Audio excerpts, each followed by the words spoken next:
sits just 13 hits shy of the 2,000 plateau. Tonight, he and the Mariners take on fellow leadoff hitter Grady Sizemore and the Indians in the first of 3 games here at Progressive Field. The following program is a Sports Time Ohio original production. The Indians finally got the best of the AL West best last night thanks to a 6th-inning offensive outburst. Tonight, the Tribe welcomes another team from the West Coast, the Seattle Mariners. Last time the M's were here, they took 3 out of 4. The last time the two teams played, it was an Indian sweep in Seattle. Who will have the upper hand this time? We'll find out next on Sports Time Ohio. Hi, everyone. Welcome to Progressive Field. Matt Underwood alongside Rick Manning. Indians welcome in the Seattle Mariners after finally getting a win over the Angels last night and a great offensive performance from the Tribe. And speaking of offense, the last time they played the Mariners, they busted out the big bats in a big way. You know, they headed from Toronto where they did not get the big hit in that series, but they went to Seattle, and it seems like every hit they got was very big. They homered 11 times in that series. They scored 31 runs, and it seemed like everybody that stepped to the plate. And, I mean, that is not a very good hitter's ballpark. No. But offensively, as a team, 31 runs. You can see the batting average, and they pitched very well. That's how you sweep Seattle. But Seattle came in here, and they won 3 out of 4 the first time they were in Cleveland. So it's been a road team. Yeah, it's interesting that the home team has won 1 game so far in the first 7 matchups. All right, Grady Sizemore, just when you thought, boy, it didn't look good, he was going to have a bad season, he's really turned things around here in the month of August. You know, and it looks like Grady's starting to use the opposite field a little bit more. So the elbow's got to be feeling much better than we even know. But this guy is a grinder. He goes out there every day. He plays. He gives it his all.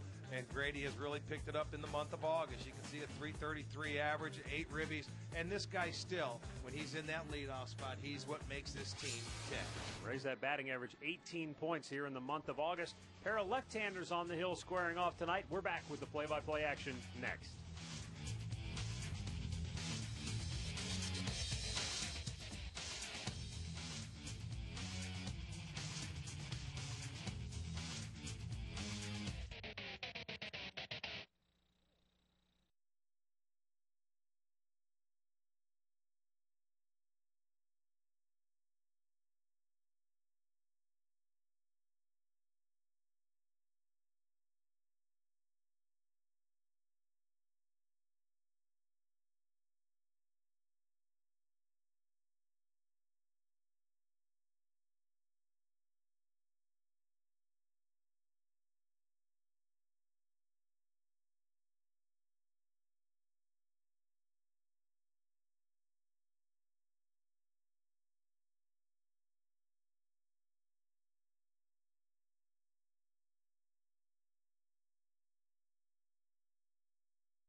For a 3-game weekend series.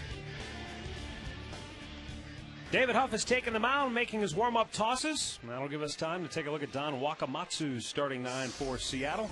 Ichiro Suzuki leads it off in right field, followed by Franklin Gutierrez. Jose Lopez bats third. He's having a great year. Mike Sweeney will hit cleanup. Russell Brandon bats fifth. Bill Hall, recently acquired, is batting sixth. Jack Hanahan bats seventh, and Rob Johnson will do the catching. Josh Wilson is that shortstop hitting. Yeah, they have 2 Wilsons on that team. You're absolutely right. It fooled me before. today. David Huff on the mound for the Indians, making start number 18. David's won his last 2 starts. He is 7-6 on the year with a .655 earned run average. The only time he faced Seattle this year, it was a loss right here in Cleveland. He went 5 innings on July 17th, 7 hits, 3 runs. Didn't pitch a bad game, but they didn't score against him.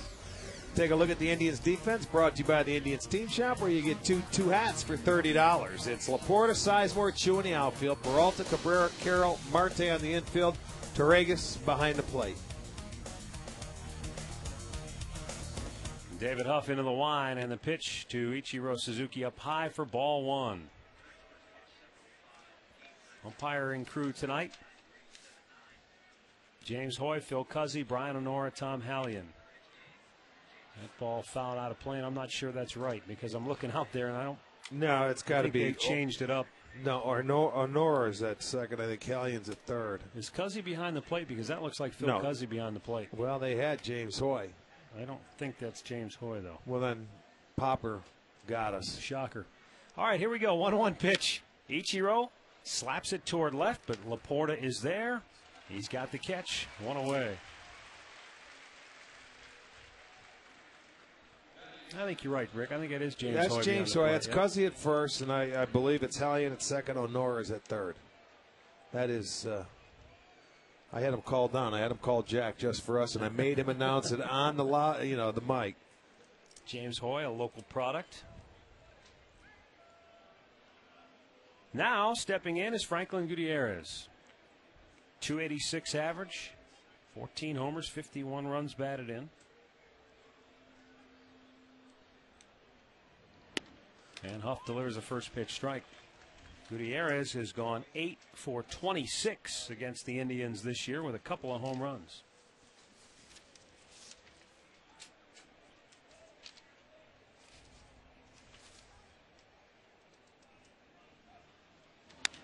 Lines this one toward right field. Chu broke back. Now he's got to come in. He's there. 2 away.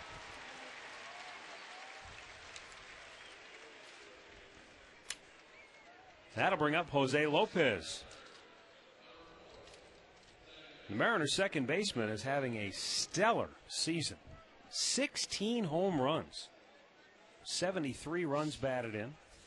Well, it's the second most RBIs for second baseman in the American League, trailing that guy up in Toronto who's having a terrific year.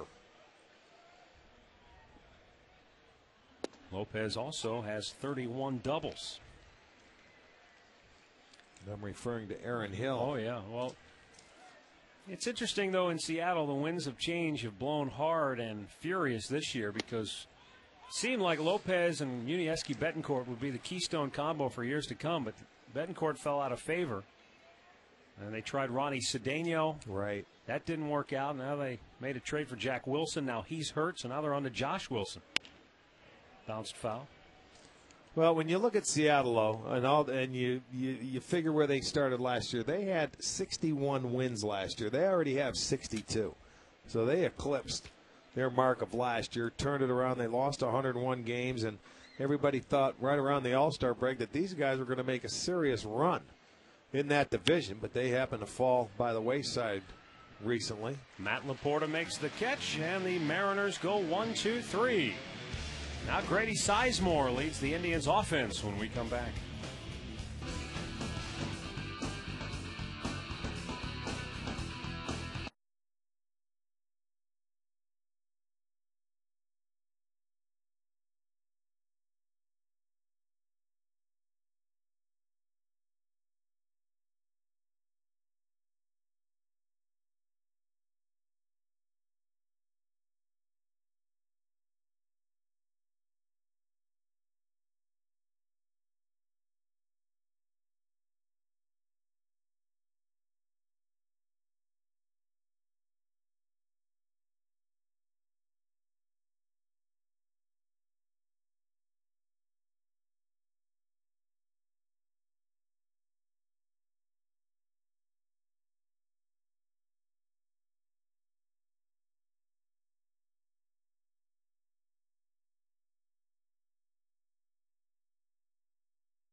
Auto insurance provider for the Cleveland Indians. Sizemore, Carroll, and Cabrera at the top.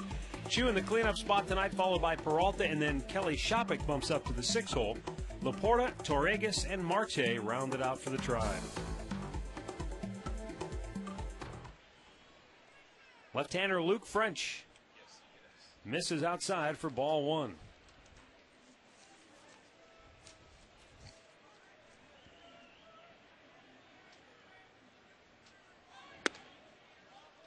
Up high, 2 balls, no strikes. French is the left-hander that came from the Detroit Tigers in that Jared Washburn trade on the 31st of July.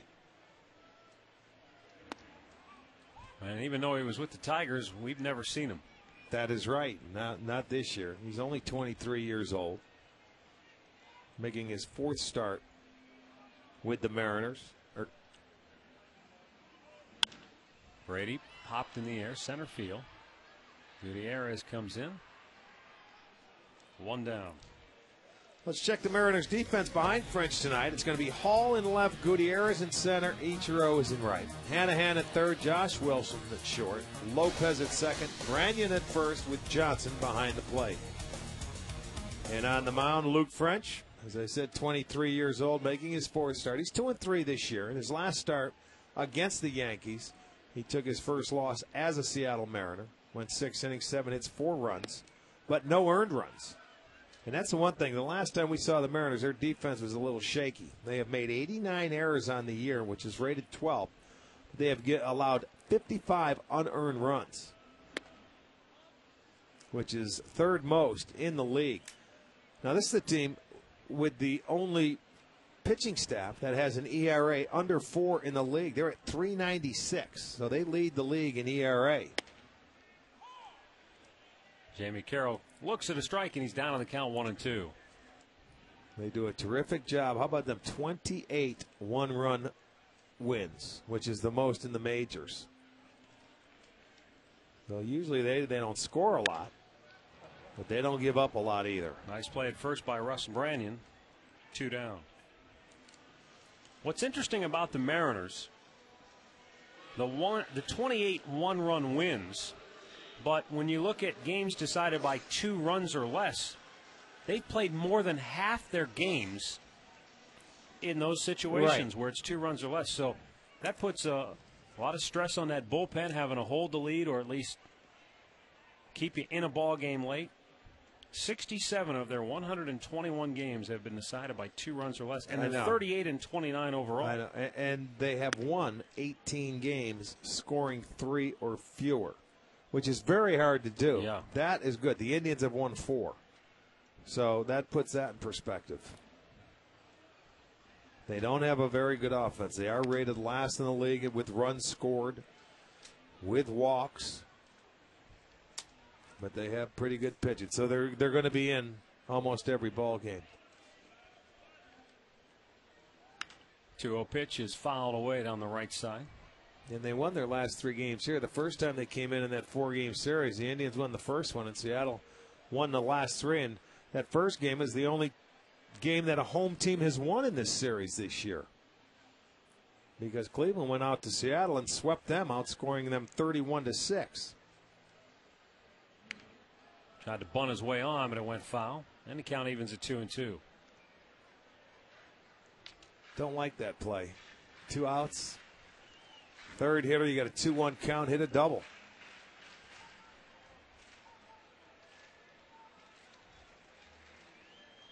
Luke French trying to work a 1-2-3 first inning here. And the left-hander deals. And it's fouled away by his dribble. He's gone 9 for 29 against the Mariners this year with a home run. He's been swinging a hot bat. He had a 2-run double in last night's ball game to left center field from the left side of the plate. Up high, full count.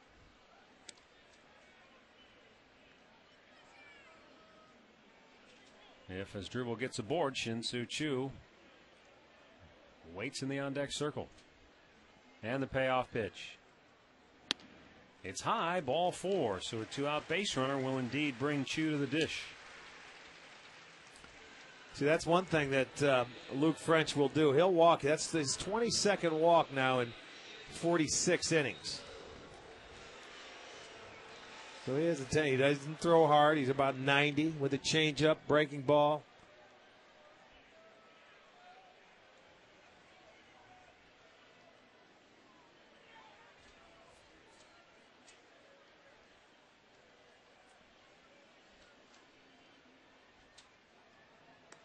Cabrera back with an easy dive.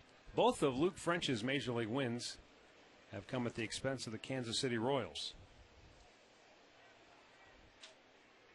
He beat them once as a Tiger, once as a Mariner. Chu, a high pop to right. Ichiro back a couple of steps. And the inning is over. One complete, no score here in Cleveland.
Official airline of the Cleveland Indians, Continental Airlines. Work hard, fly right.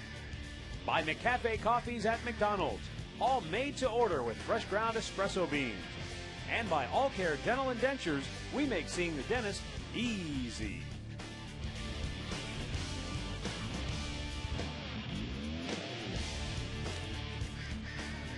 Second inning here at Progressive Field. Mike Sweeney stands in against David Huff. Looks at ball one outside.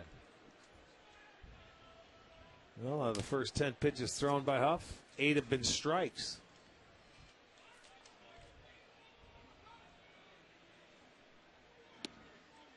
Missed down low.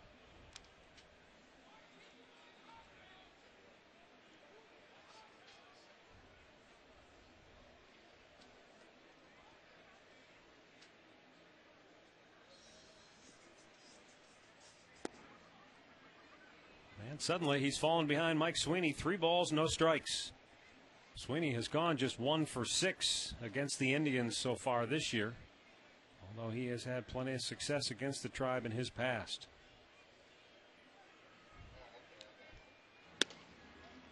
And he missed in 4 straight. And the leadoff man aboard. Save 70 to 81% off jewelry right now during the Overstock sale at Alvin's, your Cleveland family jeweler since 1931. Thousands of items, rings, earrings, pendants, diamonds, and gold, all up to 81% off. Find sale dates and locations at alvinsjewelers.com.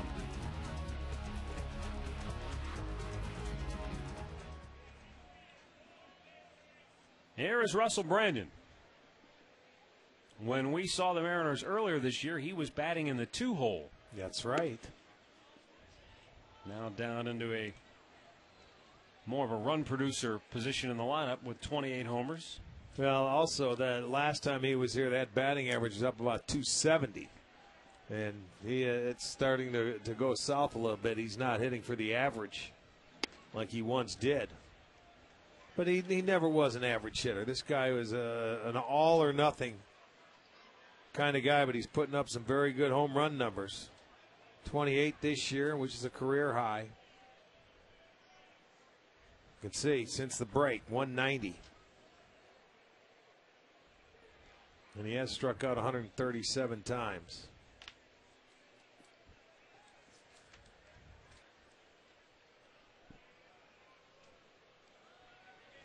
Now the 2-0 pitch. He's missed again, 3-0. He hit one yesterday in Tigers Stadium in Comerica. That thing, it went about second deck, way up there. He can hit some tape measure jobs.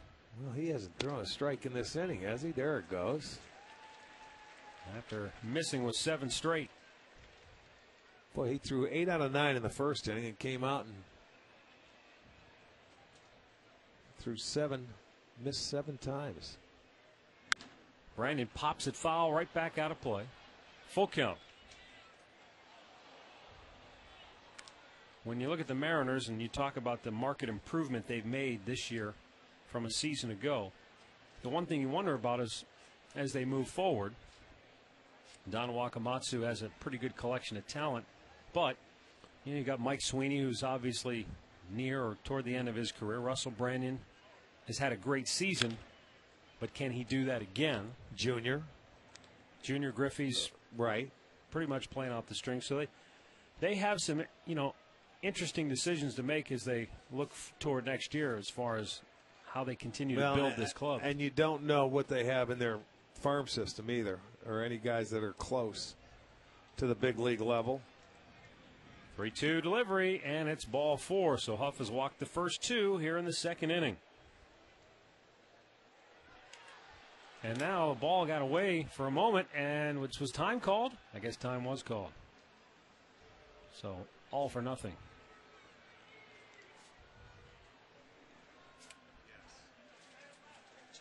Here's Bill Hall. Hall came over after basically being cut loose by the Milwaukee Brewers. Well, they worked out a trade for Hall. And he was designated for assignment, and then they had that window to work something out.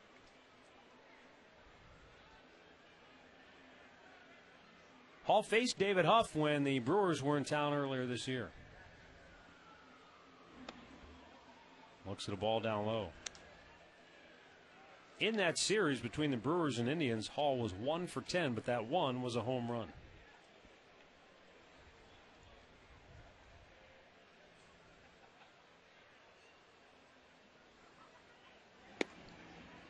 Strike to the outside corner, and the count evens up.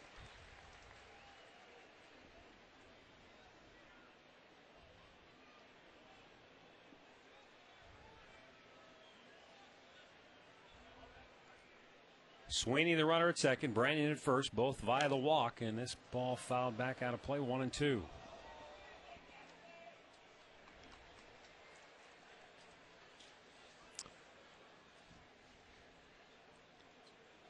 Well, Hall playing left field tonight. He also played some third base as well when he was with Milwaukee.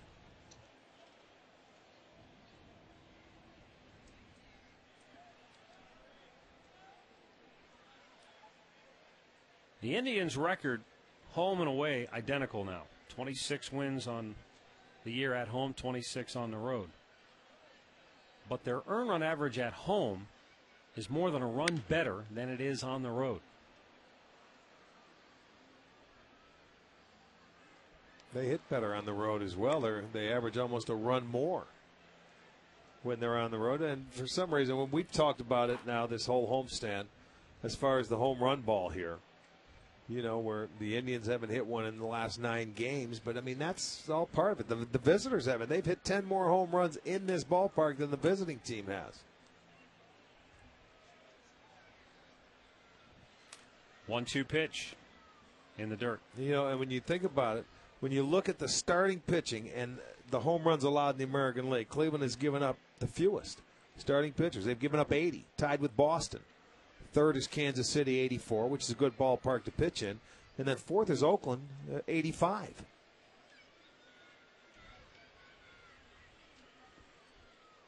No American League team has a greater home road ERA differential than the Indians do. And, don't try and figure it out because we can't. Line drive left field, base hit. Sweeney slow-footed, still going to wave him home. Cabrera's relay to the plate, and he is safe. Oh, you know what? It was a double clutch. He was not running all the way. He stopped. They restarted him around third base, and I'm not sure if Cabrera was able to get it out of his glove. If it was a half step or a hiccup. By the time Laporta gets it to him, Sweeney had stopped. Let's see this relay and see what it is. He's running, and he's still sending, but see Sweeney. Yeah, it was like a little double clutch there, and Sweeney ends up scoring in front of the tag. But this all set up by the walks, and the Mariners grab the early lead. And Bill Hall had his 25th RBI on the year, first as a Mariner.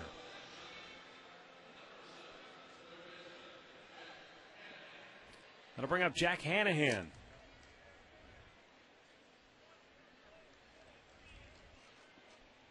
Seattle third baseman, hitting .215. It's been a tough year for the Mariners at the hot corner. Adrian Beltre had an injury early, missed most of the year, and then he came back. He's back on the DL now. Back on the DL again. Doesn't look like he'll be back this year either. Strike to the outside corner, 1-1.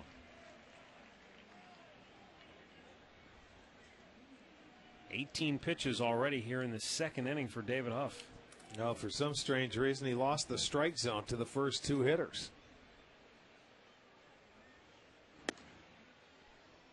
And now he is all over. He's falling behind. First inning, very aggressive. 1, 2, 3, all pop outs.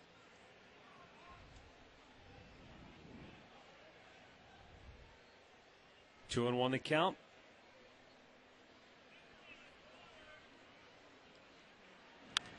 And that's back out of play.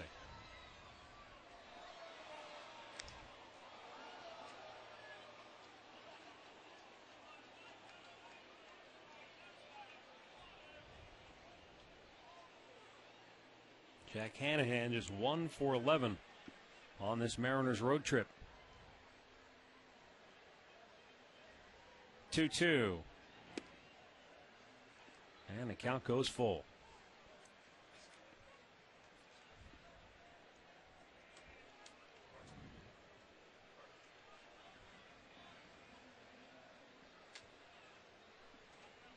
Rob Johnson waits on deck. And the payoff pitch is pop foul out of play.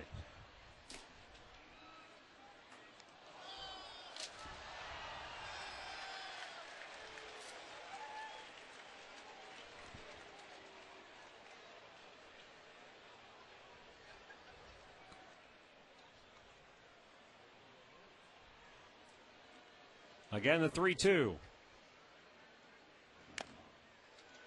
And he stays alive.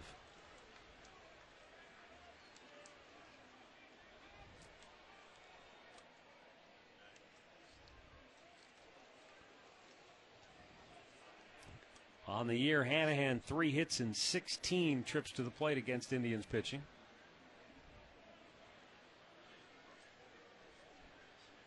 Still nobody out. 3-2 pitch. Line to first. Marte catches it, goes to the bag for a double play.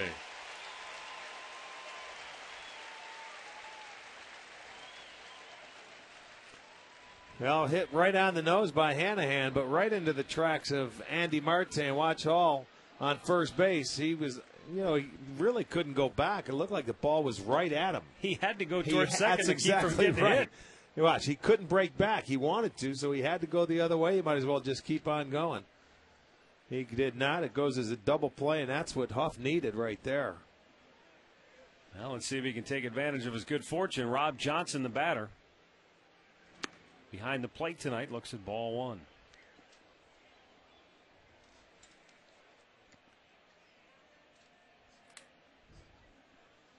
Rob Johnson started the month of August like a house of fire, hitting a career-high 7 straight games.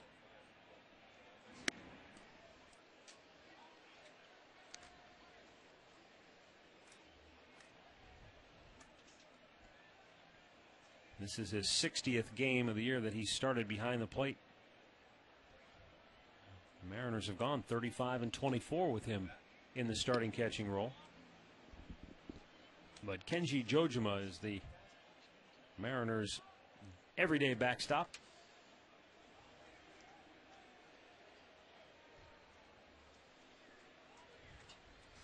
Runner at second, 2 down. That's Russell Brandon. And a strike called, 3-1.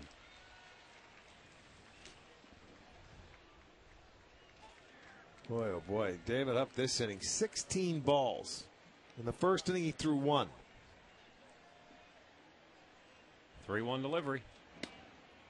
Full count.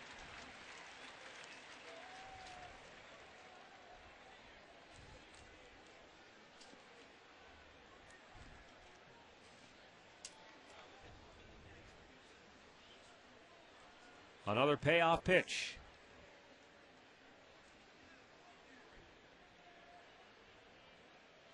And it's ball 4. So he's walked 3 here in the inning.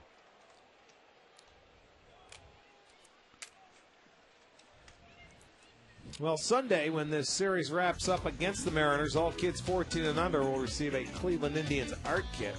It'll also be Kids Fun Day out at the old ballpark. It's pregame activities on the plaza. You can run the bases after the game. Stop by the box office or check out Indians.com for the tickets. Brings up Josh Wilson, who looks at a ball up high. Boy, this is unbelievable. I don't know. It was so aggressive the first inning. He comes up and he looks like a different pitcher this inning.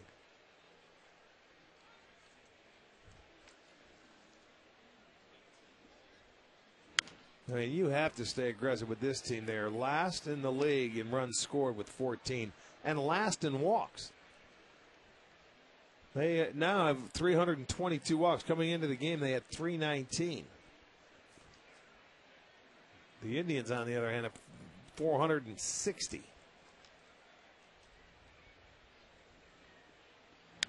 Popped him up. Should get him out of the inning. Jamie Carroll circles under it. And the inning is over, but the Mariners grab the lead 1-0. Middle of the second.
Says he really had to work hard to get through it.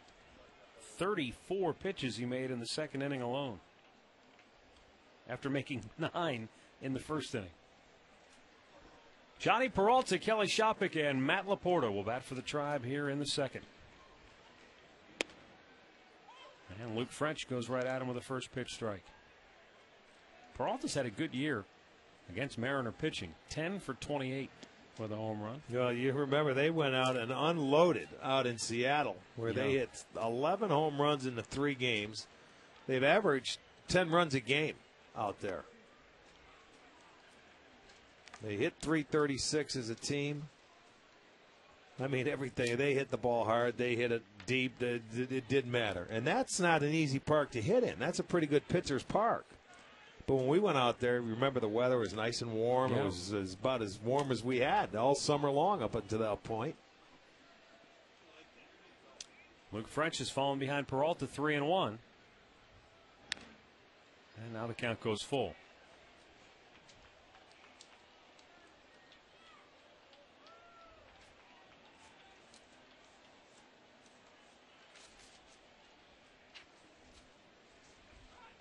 Payoff pitch. Pop back and over the dugout in the seats.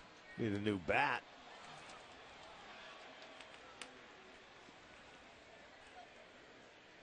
Luke French actually faced the Seattle Mariners when he was with the Tigers in Detroit.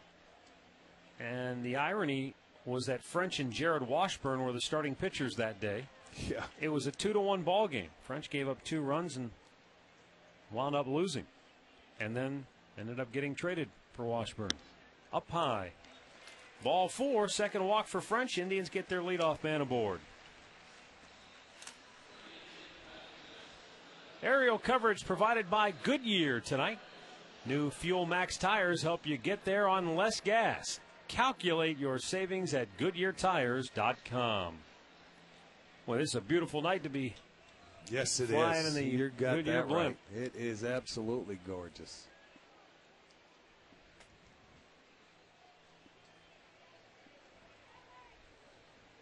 There's Kelly Shopik now with the leadoff man aboard. Shopik DHing tonight. Chases the ball up high 1-0, or 0-1, excuse me. Shopik 10 homers, 34 runs batted in, 10 doubles.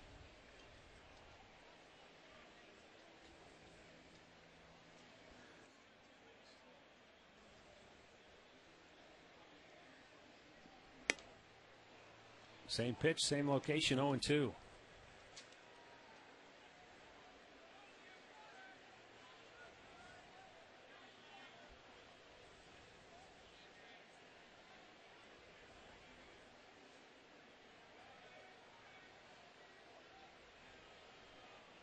Now the 0-2 pitch. At time he laid off. You know, I didn't realize, Rick, how rare it is for a guy to get his first 2 major league wins against the same team while pitching for 2 different teams. The last time it happened was back in 1991. Mo Sanford beat San Diego pitching for Cincinnati, then beat the Padres 2 years later for his second major league win pitching for Colorado. 2 years later. That does seem strange, but you were around for one of those instances. We'll wait for the 1-2 pitch here. You remember Brian Allard? yeah. He beat the Indians while with Texas August of 1979.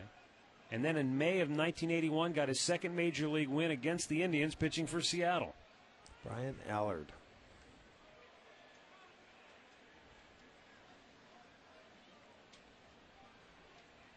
It's only happened 6 times. At least that's all that's listed here, going all the way back to 1939. Fouled back. 1-2 the count on Kelly Shopik. You think I mean, it's just one of those oddities that you. Well, you figure you're going to get, if you win a game, You're going to get another start, and you're going to go again, and you're probably not going to get traded in the near future. Especially, well, you look at French, he's 23 years old. But, you know, and I mean, he was called up late by Detroit. Of the instances that they list here, 1, 2, 3, 4, 5, 6, he's the only guy to do it in the same year. which makes sense. You would figure if it's going to happen, it would be in the same year. Right. All of these other guys, there were years in between where they were probably in the minor leagues. Yeah. You call up for maybe a spot start or something, and then they ship them out. Well, and he was traded right at the trading deadline. So because Detroit obviously was looking for an extra pitcher, and they did happen to get Washburn. And Washburn hasn't pitched very well since being in Detroit. I mean, there's still a ways to go. But this young man, he's going to be around for a while, you would think, at 23. Strikes out Shopik. First out here in the second inning. Time now for our great clip of the game. Brought to you by Great Clips. Matt Laporta last night, in his first game back with the Tribe, got a big 2-run double down the left field line. Added a sacrifice fly later for a 3 RBI performance. Relax. You're at Great Clips.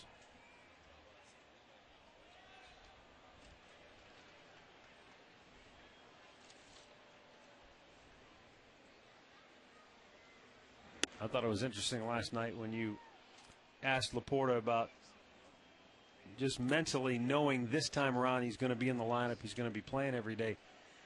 Like all good rookies, he wasn't ready to concede that was definitely going to be the case. Well, you don't know. And, you know, as a kid, you just want to come in and see your name in the lineup. And when we talked to Trevor Crowe about that, this being the time, he said, it's just nice to know I'm going to be in there every day.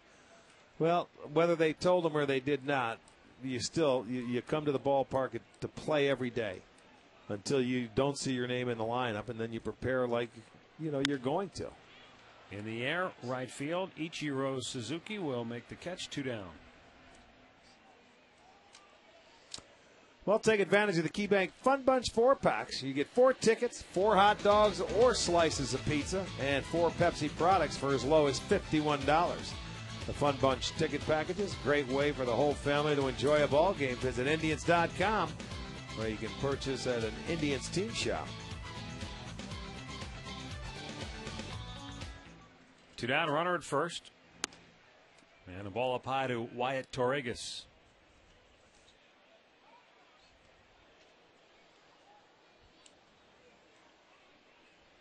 Torregas 4 hits and 21 at bats. This is his 7th start. And he lines the ball into left field. Peralta will stop at second. And the Indians have their first hit tonight. 2 aboard with 2 down, and Andy Marte will be the batter.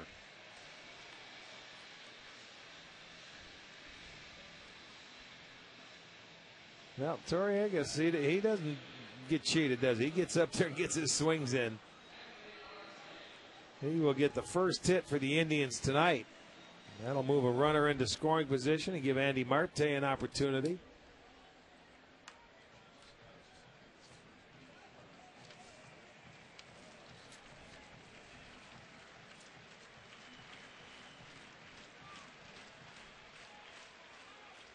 Swing and a miss.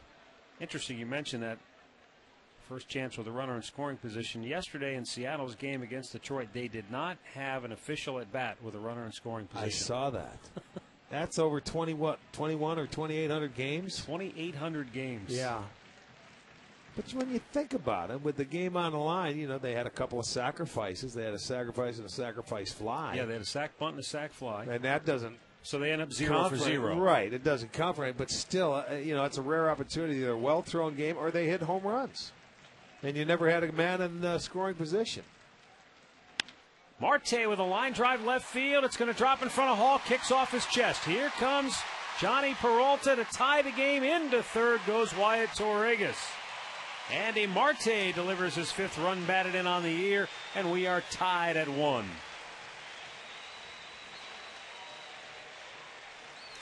Well, Hall just sort of quit on that ball. That's going to go as McDonald's. I'm loving it. First opportunity, and Andy Marte pays dividends. This ball, I thought Hall was going to continue to come in and try for this ball, but he just quit on it. You see, yeah, he stopped and goes off his belly, but as a left fielder, and he hasn't been playing the outfield. He's been playing more third base, so I guess you can't blame him, but Marte drives it in, ties the score up. It's 1-1.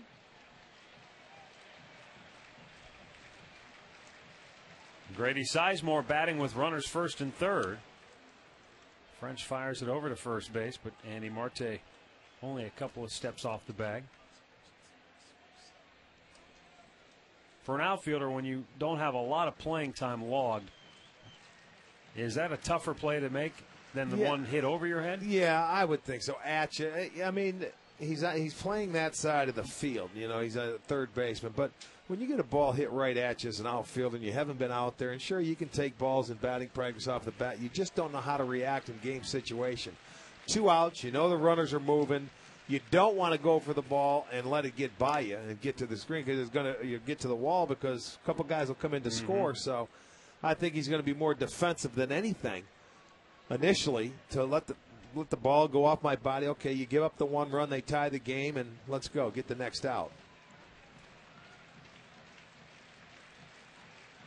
But, and you can't hide out on the field. I don't care if a manager puts you out there. The ball is going to find you. Fouled back out of play.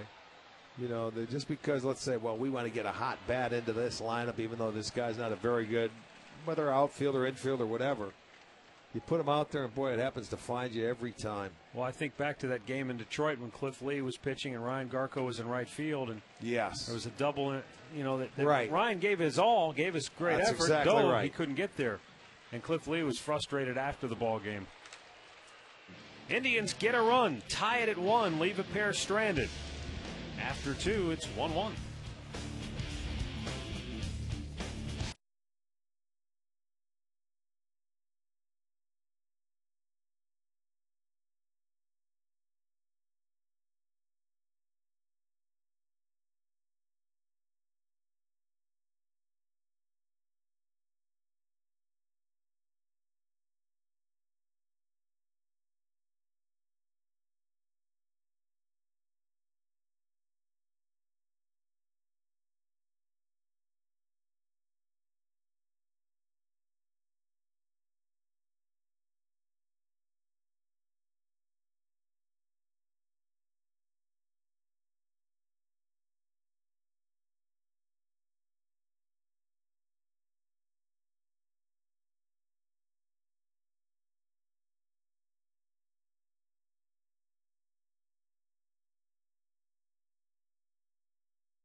Welcome back. 3rd inning. Ball game tied at 1.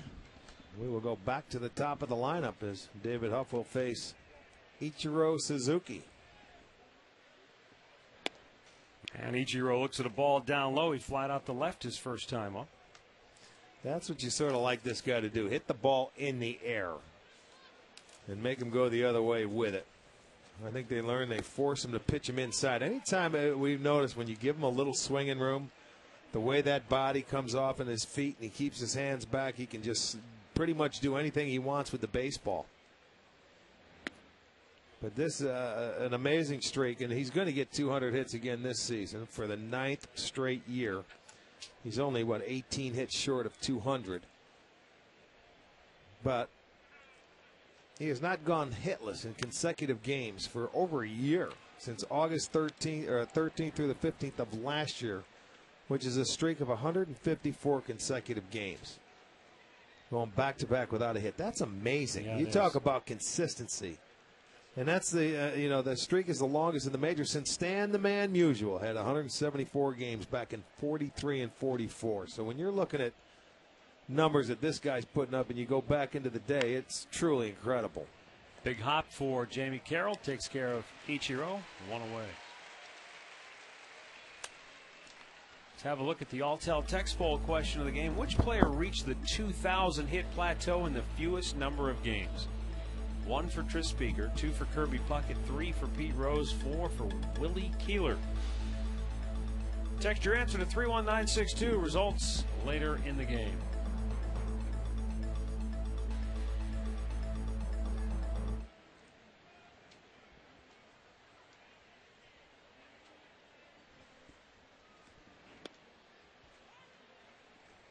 Franklin Gutierrez flied to right his first time up.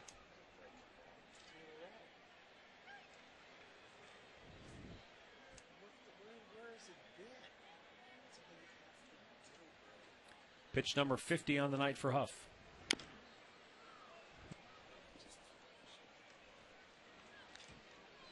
No balls, 2 strikes.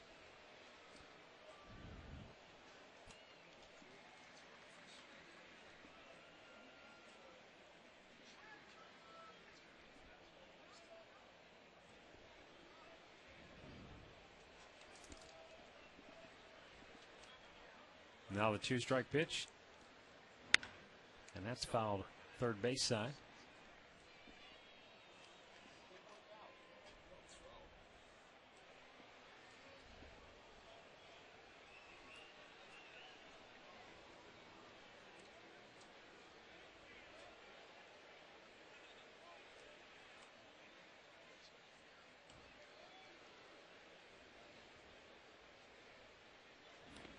That's in the dirt. 1 ball, 2 strikes.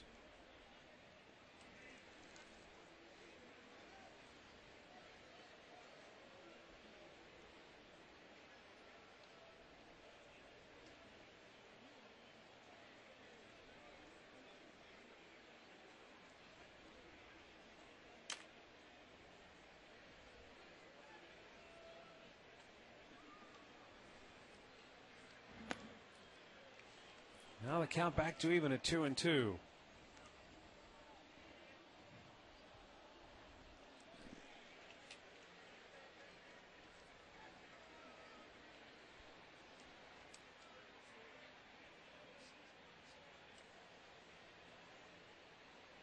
Can't seem to get on the same page. There we go. Now the 2-2. Now he's gone to full after having him down to the count 0-2.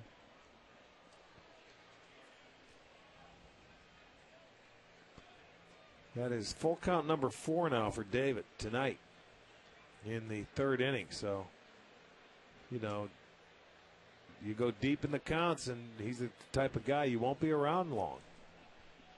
Now Goot asked for time. I don't know. Well, maybe they're not on the same page. Yeah, it's Torregas and Huff.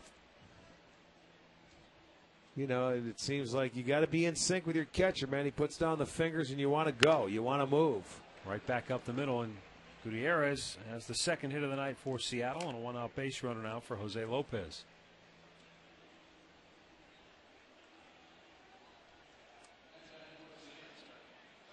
Came back with a 3-2 fastball right there. You know, so he couldn't throw his off-speed pitches for strikes after he had him down in the count, and he had to come back with the fastball. You almost wonder if Huff is outthinking himself a little bit on the mound because he's struggling with that command. There's a good pitch. Well, I do know one thing. Sometimes when you are struggling out there, your catcher can help you through it if you trust him. You know, and you get down there and you throw what he puts down. But Torregas has never been here. I don't think he's seen Seattle yet. So I don't know. I mean, they're both young. Just fouled on that third base side. It's hard to get a feel for him. But I do know one thing. In that first inning, he worked 1, 2, 3 and went quickly. And ever since he's been in the stretch, he has really slowed the tempo down, and he shouldn't pitch like that. He's a guy that should get that ball and get into it.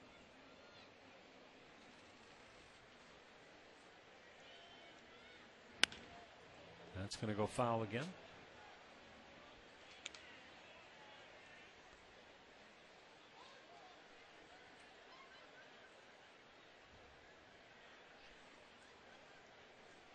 No balls, 2 strikes on Jose Lopez, who flied to left his first time up.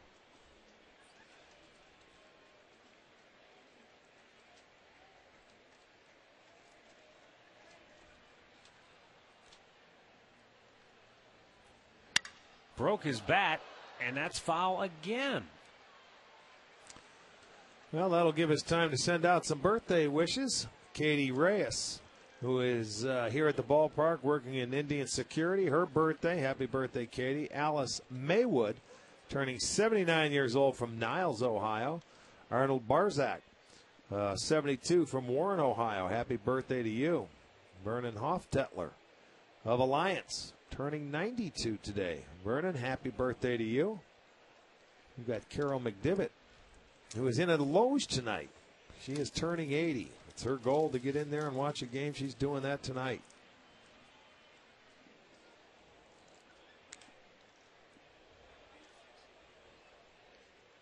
Seattle has already fouled off 16 pitches tonight, which is added to the pitch count of David Huff, who is now at 60.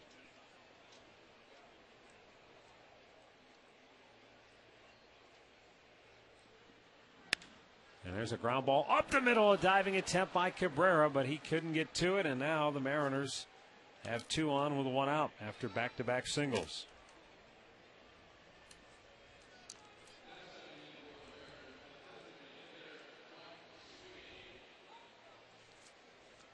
Boy, he's leaving a lot of balls middle of the plate, too. He's not painting with his fastball, I can tell you that. These guys are going to get some good swings. 3 hits now for the Mariners. And Mike Sweeney, who walked and scored Seattle's only run, steps in. Walked on 4 straight pitches his first time up.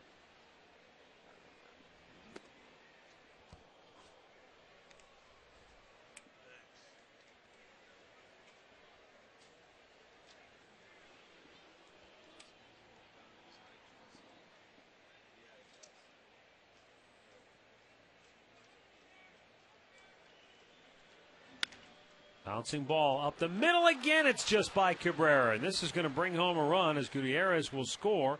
And it's 2-0 Seattle. Or 2-1 Seattle, excuse me. Yeah, they come right back after the Indians tie it in 3 straight singles. And they will come right back. Let's look at the location again. Sweeney's a pretty good low ball hitter. That ball was down. Not a bad pitch by Huff, but Sweeney gets enough of it, just gets it past Huff's glove. He's the only one that could have had it. Boy, and it was a double play ball if he catches it. He does not. He's going to back up now in Seattle. 3 consecutive hits. And Russell Brandon walked his first time up, steps in.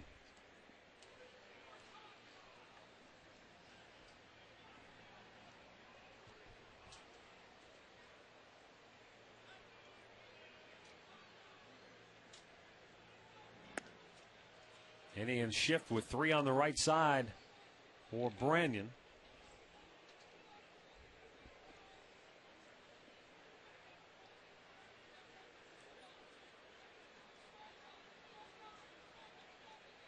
Warner Robins, Georgia, the home of Russell Brandon.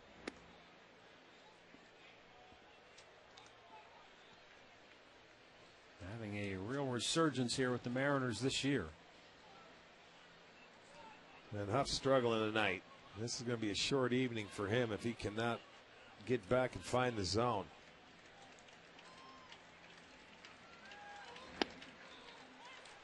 Well, he was fortunate to get out of that second inning with the line drive double play ball. Yes, he was, because he walked 3 in that inning.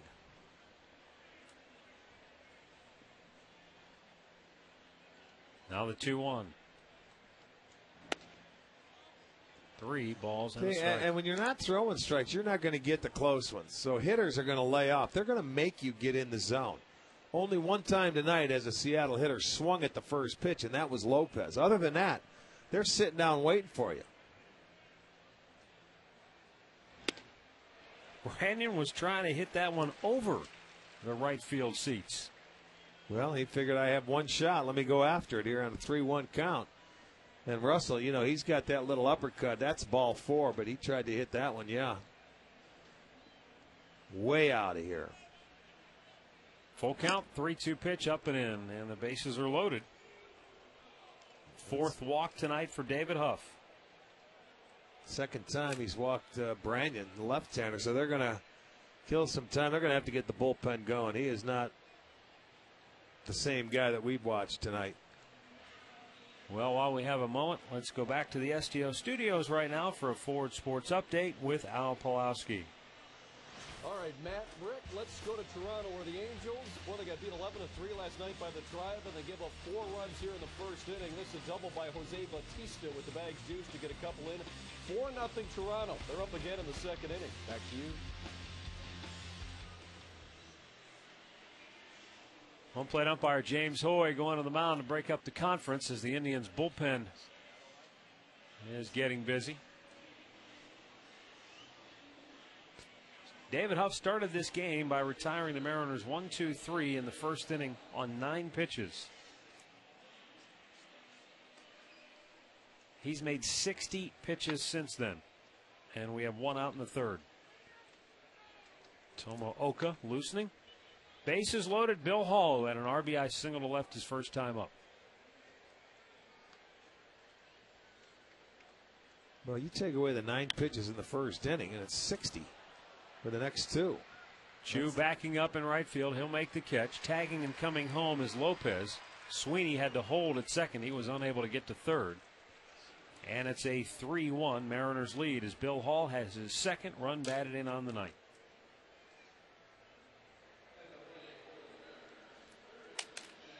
You know, you just got through talking about how the Mariners have been a patient bunch.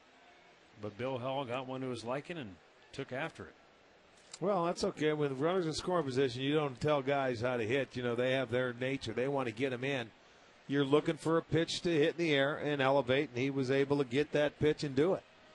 So, job done. Here's Jack Hanahan, who lined into a double play his first time up.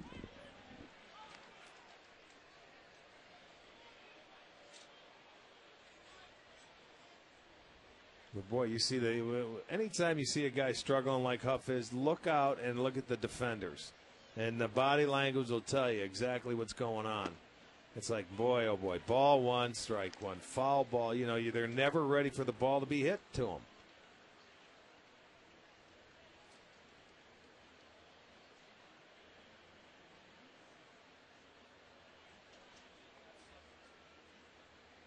He's got him down 0-2.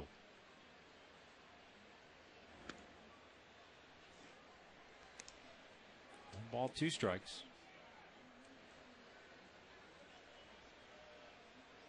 Look at that. Yeah.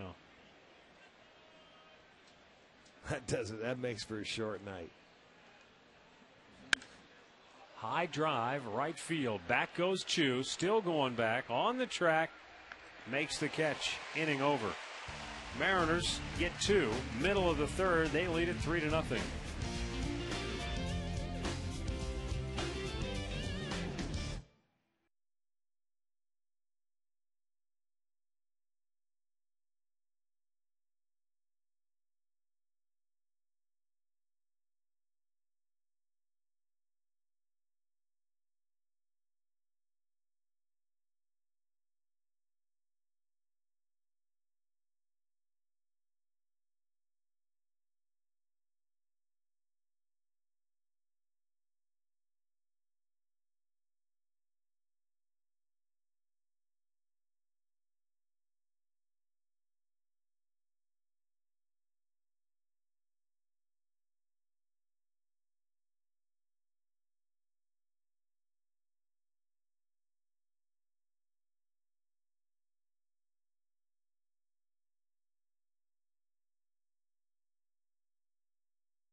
Well, the Indians down 3-0. The good news is it could be a lot worse than that, so they're fortunate to only be down 3. Jamie Carroll, 0 for 1, will lead it off here in the third. 3-1, excuse me. You keep saying we're shut out. know, We're not yeah. shut out.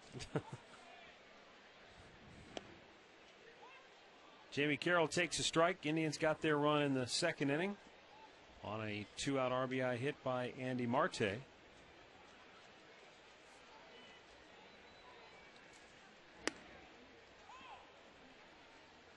No balls, 2 strikes. Luke French. Well, you always like that as a pitcher. After you give up a run, and he gave it up to let the game become tied, your offense comes back, gives you a lead. Now you want to go out there and put a 0 on the board. That's the key thing to do, and he's going to have to do it going through the heart of the lineup.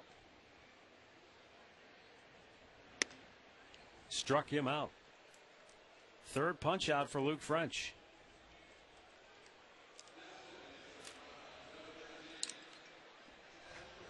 When the Indians hit home runs, it helps us raise money for the Gathering Place. Our friends at Great Clips donating $50 for every Indians homer to the Gathering Place. Rick and I are each donating $5 per dinger, $7,600 so far this year. You can make a donation or learn more about the Gathering Place. Log on to touchedbycancer.org. As Drupal Cabrera fouls it back. He walked his first time up.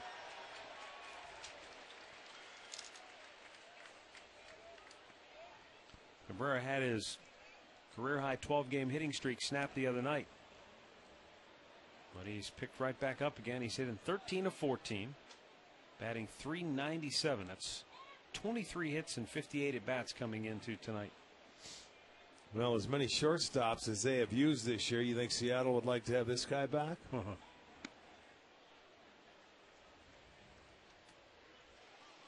That's a rhetorical question. It was, yes, it is. 1 and 2 to count on Cabrera. But, I mean, you can look at every team, and every team would have to say, boy, I'd like to have that one back. Oh, trade made here and there.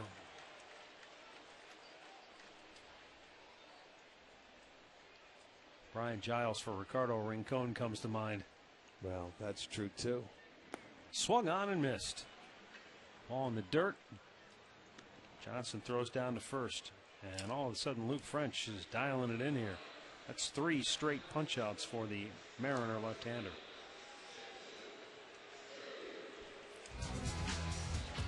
Down on the farm, our Subway fresh face of the game is left-hander Eric Berger. Double-A Akron got the win yesterday with 6 innings of one-hit baseball, striking out 7. Subway, play hard, eat fresh. Shin-Soo Choo takes a strike. Choo just 5 for 31 against his old team.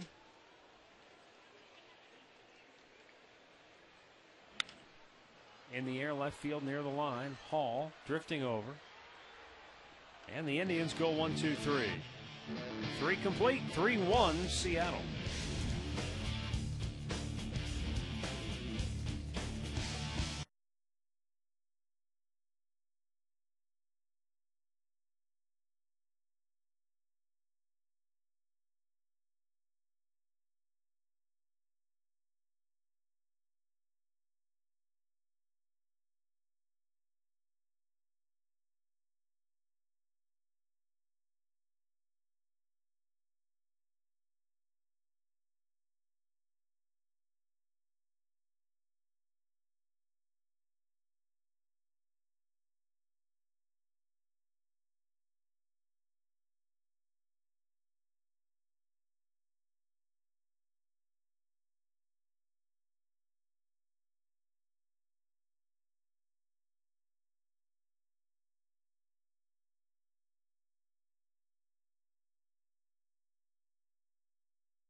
3-1, Mariners on top. Fourth inning here at Progressive Field. It will be Rob Johnson, Josh Wilson, and Ichiro Suzuki for Seattle. Nice crowd on this Friday evening here in downtown Cleveland. Little rock and blast fireworks show after the ball game tonight. Oh, yeah. That's like an extended, very intense version of a fireworks display. Do they have the lasers going with this deal? I'm not sure if they do or not. Just a lot of loud noise and a lot of rock and roll. Yeah. And, you know, you can sing like it's karaoke. Oh, that's right. And then you also, you know, next door have the Keith Urban concert going on with Sugarland. They should be on stage right about now. Long drive, Sizemore a long run. He makes the grab and Chu peeled out of the way in a hurry. Well, we want to send along a very special happy first birthday tonight to T.J. Seibel. All right, TJ, happy birthday. It's Jeff Seibel, Indians media relations assistant, whose son is celebrating his first birthday. Good for TJ. Hopefully Jeff's going to bring him home something really special. special. You can't miss that one because, you know, with the cake, he gets to go into that cake and, you know, with the blow out the candle and the it's a hands-on cake when you're wanting. That's a beautiful thing, boy. The pictures will be flowing. Hurry up and get home. Yes, indeed. Unless they already did it before he came, we should ask him. I'm sure Tiffany's already got the cake. And yes, honey, I'm coming home as soon as I can. I don't forget to bring some extra milk. On the way home, pick up a gallon of French vanilla. 1-1 to count. Josh Wilson popped up to the second baseman his first time tonight. Hits this one pretty well. Deep left field. And it's, it is gone. Just did get over the top of the fence. And it's a solo blast for Josh Wilson. That's already his third home run as a Mariner. I think the move to the American League has agreed with Josh Wilson, who was batting 156 in the senior circuit without a homer. Well, he's not a very big guy, but he hit this ball a long way and adds on another one. And there's another pitch up in the strike zone for David Huff. Third homer. It makes it a 4-1 ball game.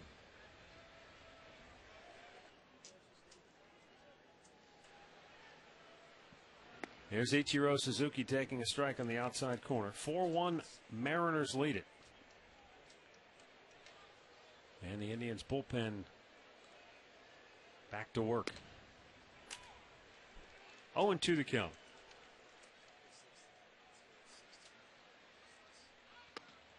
This is already pitch number 82 for David Huff.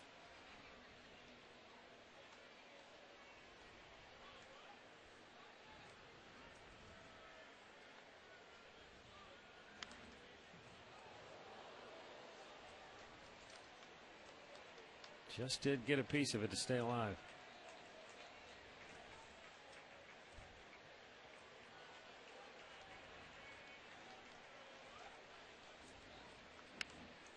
And again, he just somehow finds the ball with the bat to stay alive. That's okay. He's staying alive, but there's not much he can do with that pitch in there.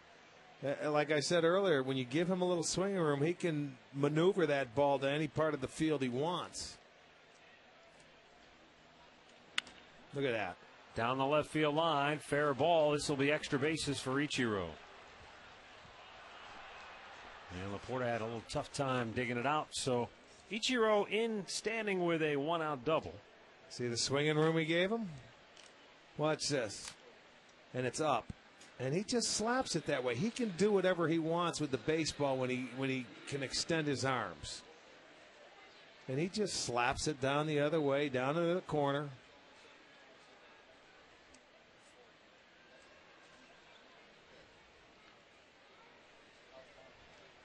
So that is already hit number 6 now, and Torrega's now going out to kill some time. Gets word from the dugout, go talk to him.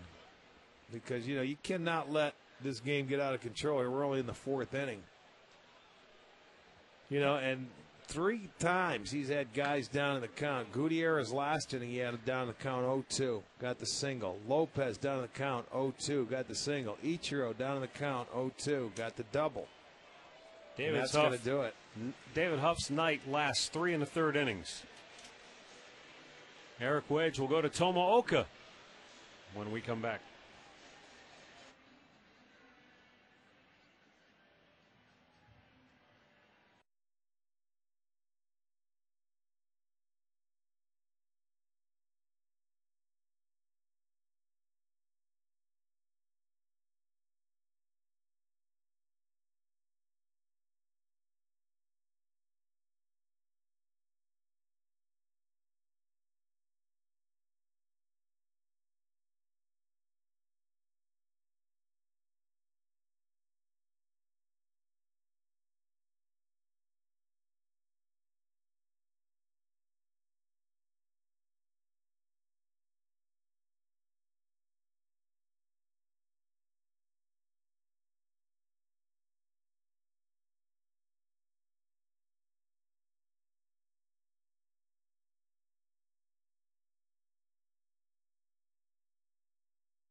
And the sun set pretty early on David Huff tonight. 3 1/3 innings.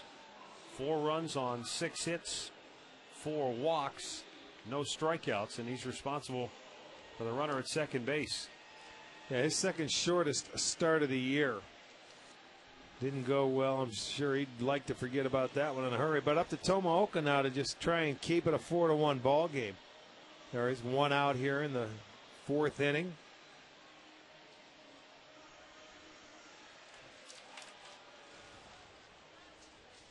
Oka will face Franklin Gutierrez, Jose Lopez.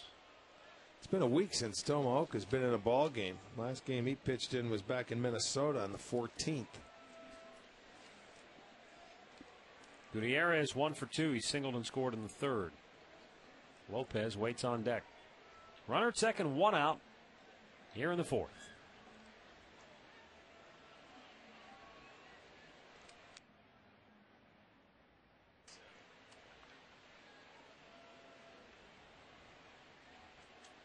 Now the right-hander ready. He's working off that extreme third base side of the rubber. And that's ball 1.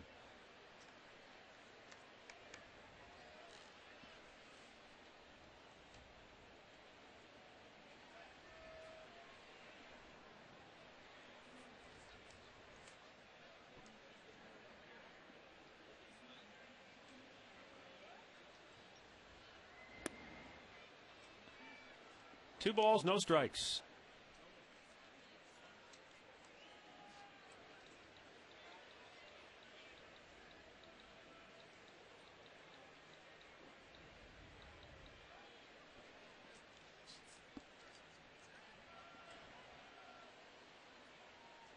Oka's 2-0 pitch. And it's 3-0. Boy, this has been a frustrating night for Indians pitching. Well, he hasn't pitched in a week, so it may take him a few pitches to get himself game ready. He doesn't want to make a mistake here.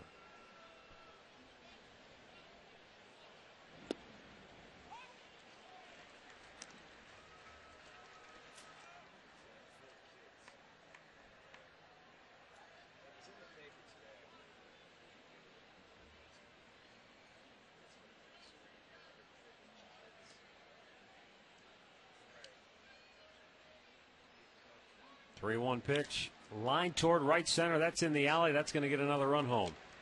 Suzuki will score. Gutierrez, big turn he'll hold with an RBI single. And it's 5-1 Seattle.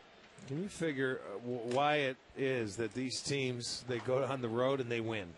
You know, or they hit the baseball. Gutierrez gets a pitch to his liking. Well, with the count in his favor, he stayed on that ball nicely. Down in the zone, goes to right center field. That'll score Ichiro. So Gutierrez now 2 for 3. Give him another RBI. That's number 52 for Gut on the year. It's now a 5-1 ball game. At the risk of sounding flippant, there's no real mystery as to why they're playing well and scoring here tonight. This has not been a well-pitched game for the Indians. But you don't want to let it get out of control. Deep left field. Lopez has left the building. Yes, he has. Jose Lopez with his 17th home run of the year. A 2-run shot onto the home run porch. It's a 4-run fourth, and it's a 7-1 Seattle lead.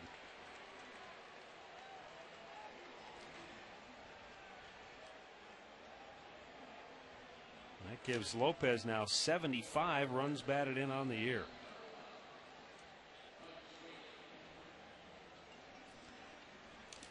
Well, there's that little, looked like a little breaking ball, or maybe a cutter stayed inside on the middle third of the plate, and that got out of here in a hurry down the line.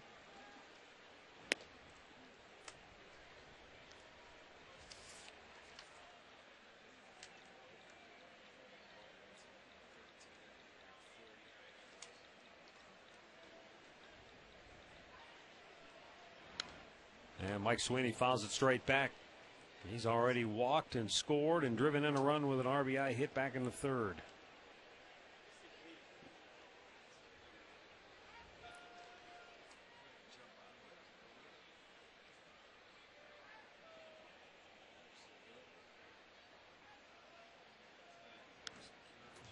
Back to the screen. 1-2.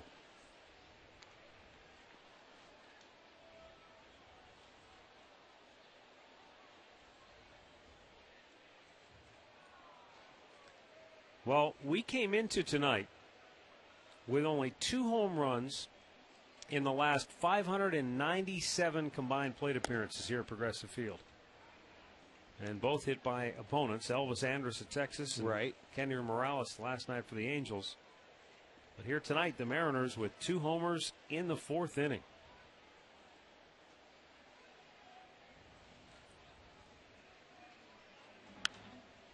Popped up, foul, and out of play. Let's finish up with Buffy Reinhardt turning 41 from New Regal, Ohio. Her birthday today. Buffy, happy birthday. And Ken and Carol Croyle of Youngstown celebrating their 34th anniversary. Congratulations. Yes, indeed. Did you see where Tomaoka now has what, 4 underprivileged kids here in town for the 9th straight year that he brings over from Japan? In the air, right field. Chu near the line. 2 down. Once again, we'll go back to the STO studios for Ford Sports Update with Al Pulowski. All right, guys, let's go to the Yankees and the Red Sox in Fenway. New York showing Boston who's boss here. Mark Teixeira double down the right field line, scores a couple in the 2nd inning. 4 runs total for the Yankees. 6-1 now in the 3rd inning. New York getting the best of the Bo Sox thus far. Back to you. All right, thanks, Al. And that was a series that Boston dominated early. Now the Yankees have really turned the tables on them. And sure, Boston going into this series thinking a chance to make a move, 6.5 back. They win. They'd won 3 straight coming in. Well, there's the zone. Oka's found it. It's just above that little uppercut that Russell has. 0-2 count. And he struck him out. Mariners put up a 4 spot with a couple of home runs, and they now lead it 7-1.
He knows how to get on television, right. doesn't he? That a boy. Good He's work. getting his coloring ready for school, which should be starting here in about a week, huh?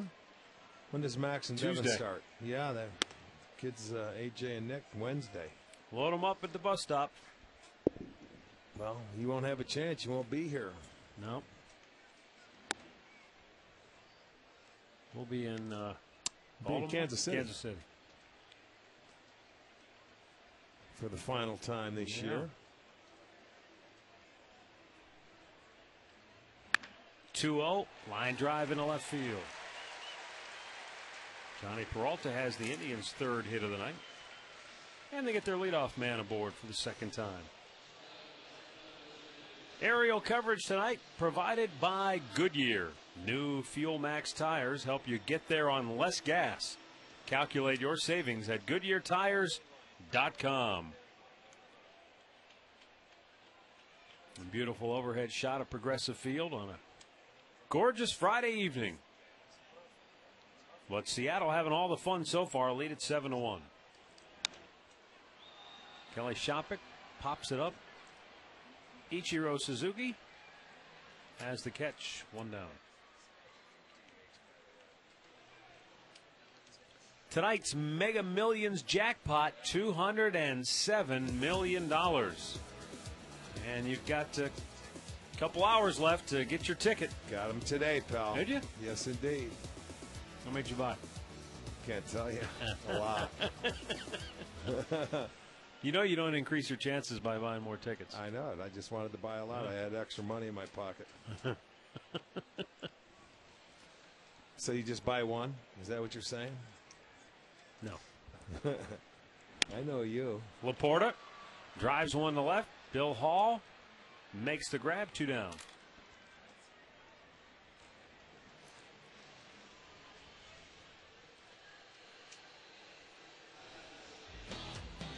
Well, if you're traveling, when you can always catch the Tribe games on your computer with MLB.tv. It's the ultimate baseball experience featuring 100 live out-of-market games per week, plus on-demand games.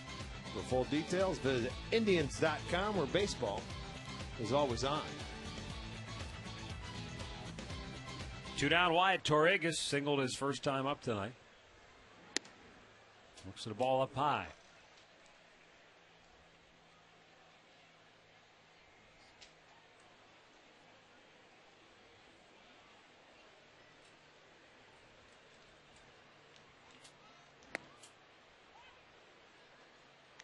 One on one to count. Luke French has struck out 4. He has walked 2. And he is now armed with a 6-run lead. 2-1.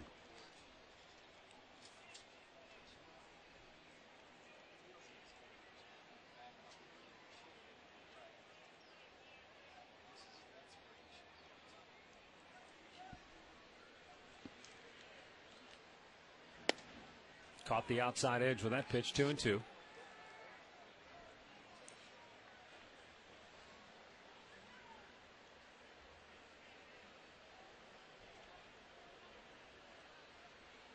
Peralta with a cautious lead at first.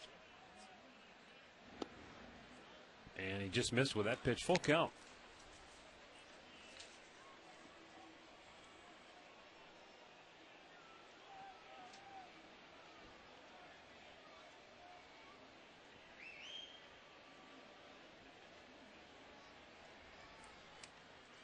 And the payoff pitch, runner goes, and a line drive to left. Torregas has his second hit of the night.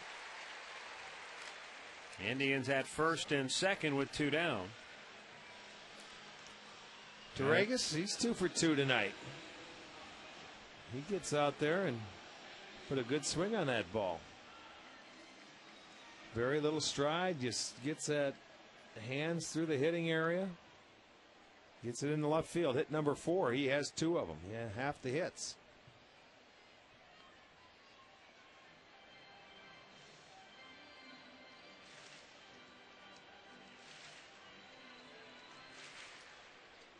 Andy Marte had an RBI hit in the second inning, driving in the Indians' only run.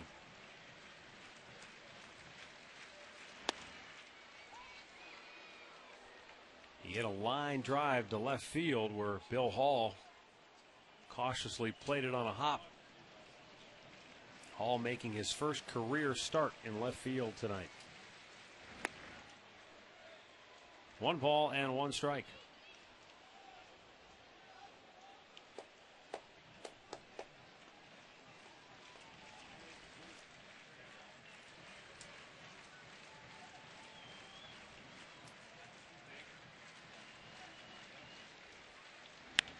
There's a liner fouled on the left side.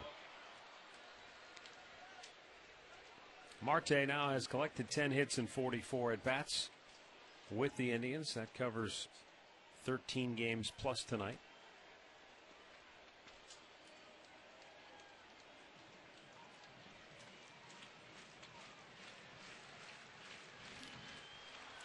And he strikes out.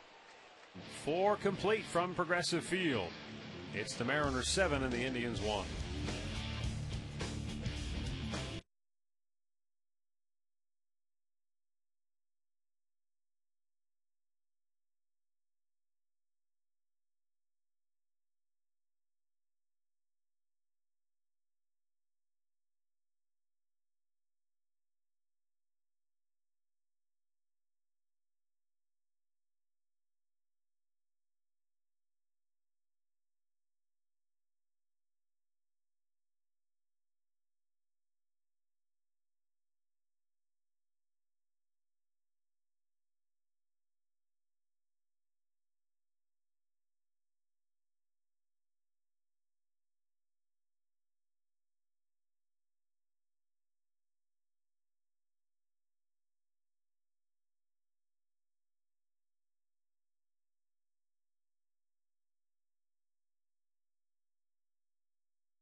Cleveland Indians baseball is brought to you by Subway. Play hard, eat fresh. And by Alltel Wireless. Choose who you call for free with My Circle. Any number, any network.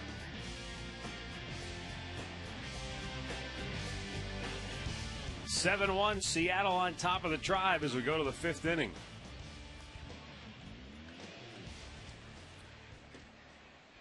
Bill Hall looks at a ball up high.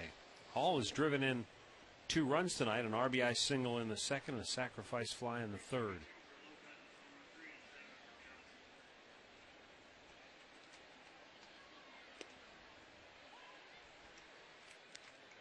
One ball, 1 strike.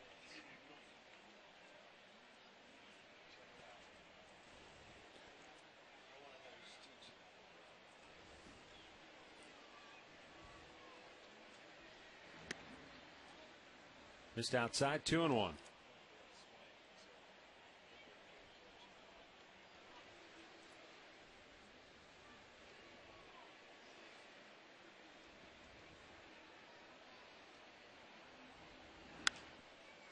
Out of play, and the count evens at 2-2.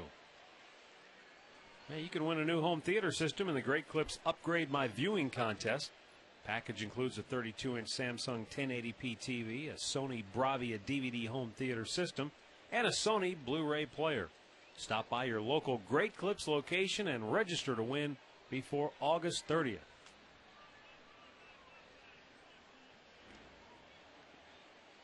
Full count. That's the 6th full count for Indians pitching tonight.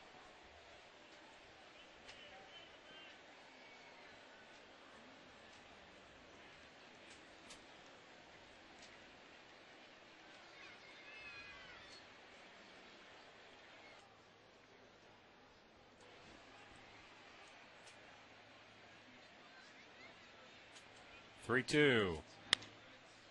Might have swung at ball 4. Cabrera will throw him out. 1 down. Time now for our direct energy, bringing the gas sequence. Go back to the 4th inning. Well, if you could hit this zone every time, you would strike Russell Branyan out every time. There's a fastball. It's just above his swing. I mean, that uppercut that he has, 3 straight right there all day long, and there it is, baby, bringing the gas. Direct energy, simple solutions for your natural gas needs. Jack Hanahan 0 for 2, fouls it straight back. Hanahan lined into a double play in the 2nd inning, flied to right in the 3rd.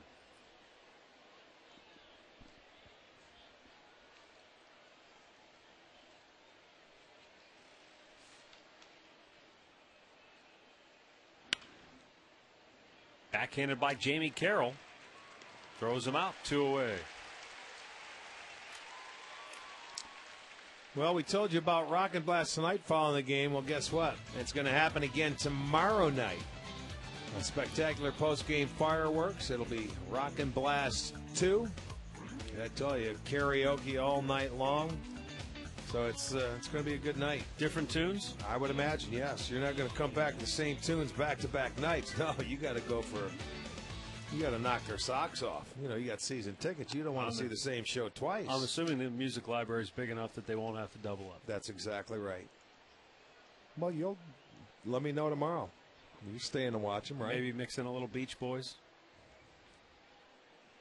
Maybe not. 1-1 to count on Rob Johnson, who has walked and flied to right. I don't know. We'll have to ask Rusty what they plan on playing.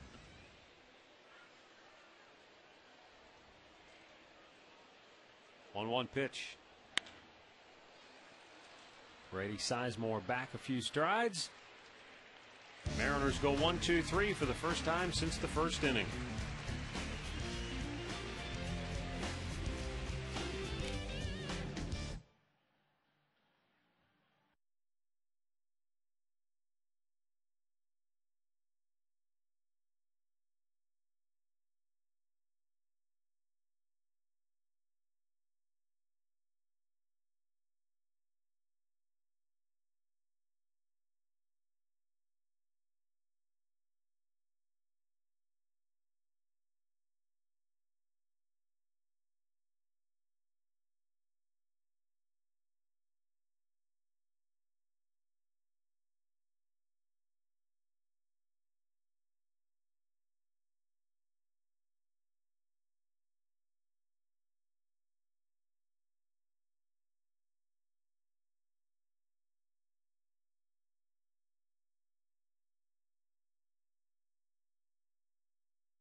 Seven-1 in favor of Seattle.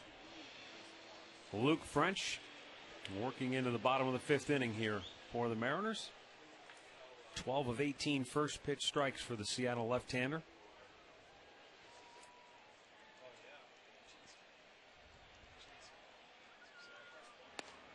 He has struck out 5, and he has also had 6 balls hit to the outfield.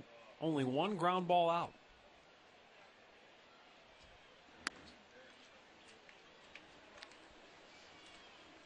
One ball, 1 strike on Grady Sizemore, who has flied to center and struck out tonight.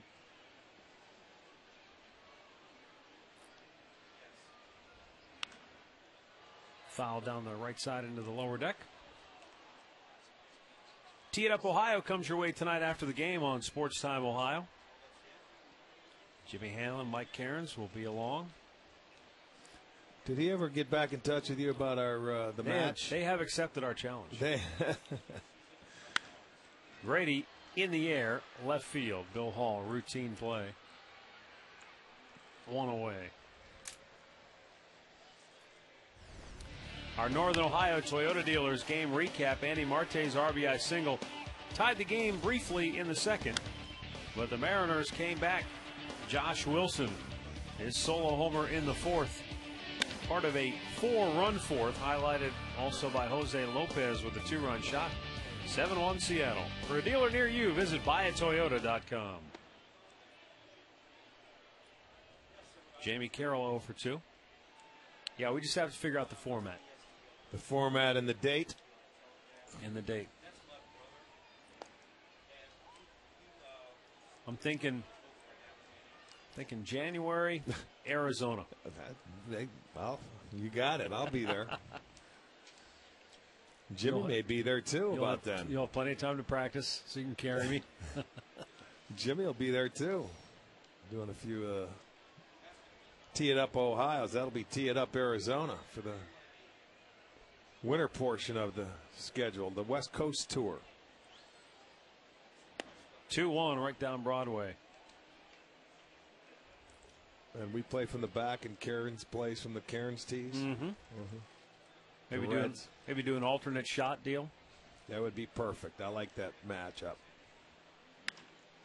Jamie Carroll lines it into center field, and the Indians have their 5th hit of the night. One out base runner now for Asdrubal Cabrera, who is 0 for 1. Well, there's a pitch right down Broadway, and Carroll puts a short swing on it, takes it right back up the middle. 5th hit, all singles tonight.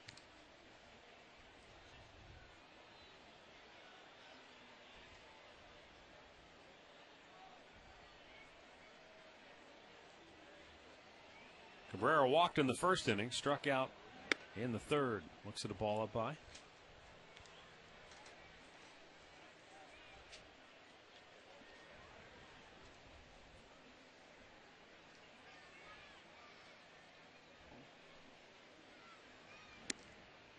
Two and 0.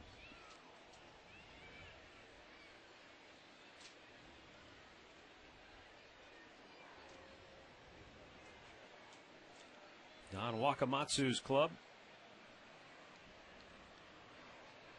with a 6-run lead here in the bottom of the 5th inning.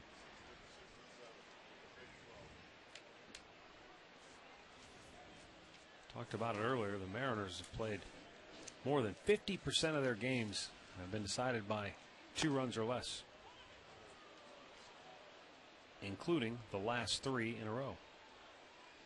Yeah, but normally their offense doesn't put big numbers on the board like this, crooked numbers. Their last game against the Yankees after it was a 4-game series, they lost the first 3. They beat the Yankees 10-3 in that series finale. So every once in a while,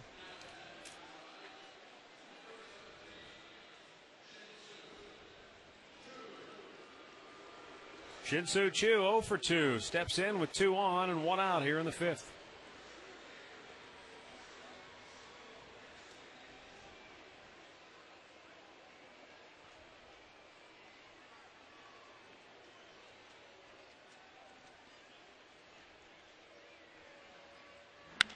Line drive up the middle, base hit. Jamie Carroll around third. He's coming home. Gutierrez with the throw to the plate, and he is safe. Ball gets away, and the runners will not move up. Luke French smartly there to back it up.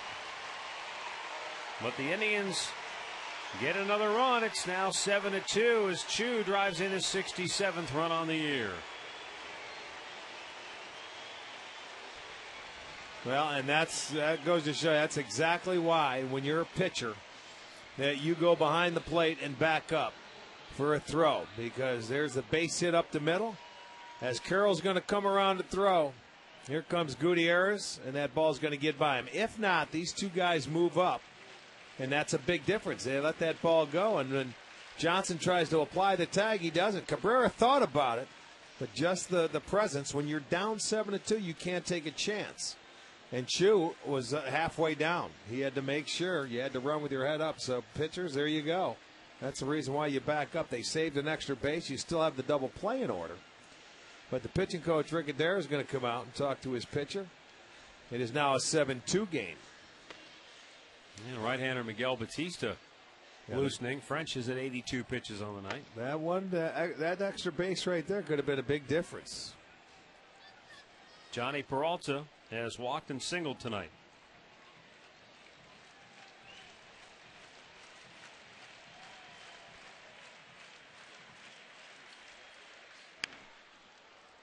Grounder to third. Hanahan steps on the bag, throws across. An inning-ending double play. Through 5, it's 7-2 Seattle.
(7-2) our score as the Goodyear blimp hovers above downtown Cleveland tonight. Tomaoka will work to Josh Wilson, the number 9 hitter, and Ichiro Suzuki and Franklin Gutierrez. Wilson homered in the 4th inning.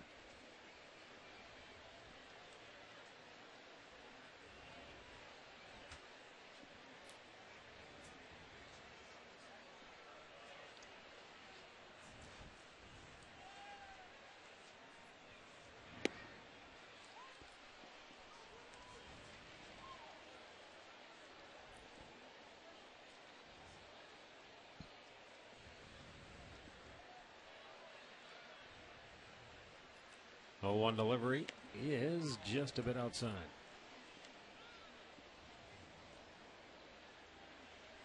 Tomorrow night, Chrysler Jeep Indians on Deck show comes your way at 6:30. Indians Mariners game 2 at 7. Who's going to be doing that on Deck show tomorrow? Oh, that'd be yours truly. In the alley, right center field, Josh Wilson has homered, and now he has doubled, and now he's thinking about a triple. Carroll's relay throw to third, and they got him. Oh, what a beautiful throw. Nice grab by Peralta, and the tag applied. So Wilson got greedy. He'll get credit for the double, but he is thrown out on a great relay by Jamie Carroll. Well, it was a good relay. 2 good throws. More times than not will get you. And Chu's relay into Carroll. And you know what? You're up 5 runs. He says, I'm going to try and go. I did not really see him go from home to first base. But he made up his own mind that he thought he was going to be able to get there. And it was a very nice throw by Carroll. The tag applied by Johnny Peralta. So a double, and then it went, what, 9-4-5. That's right.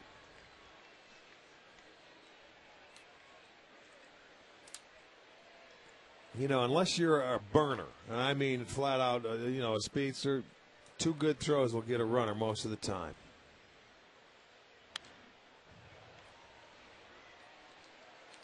You know, especially nowadays because the parks are smaller than what they used to be. The alleys, 375, 370. What they said in that new ballpark in Minnesota, 365 is a power alley in right center field over there at Target Field. How high is the fence? I wonder if it's going to be. I don't know if it's going to be like the same dimensions, but it's only going to be 365. Matt Laporta, left fielder, has it. 2 down. Here's another look at the Alltel text poll question of the game. Which player reached the 2,000 hit plateau in the fewest number of games? 1 for Tris Speaker, 2 for Kirby Puckett, 3 for Pete Rose, 4 for Wee Willie Keeler. Text your answer to 31962. Results coming up in a little while.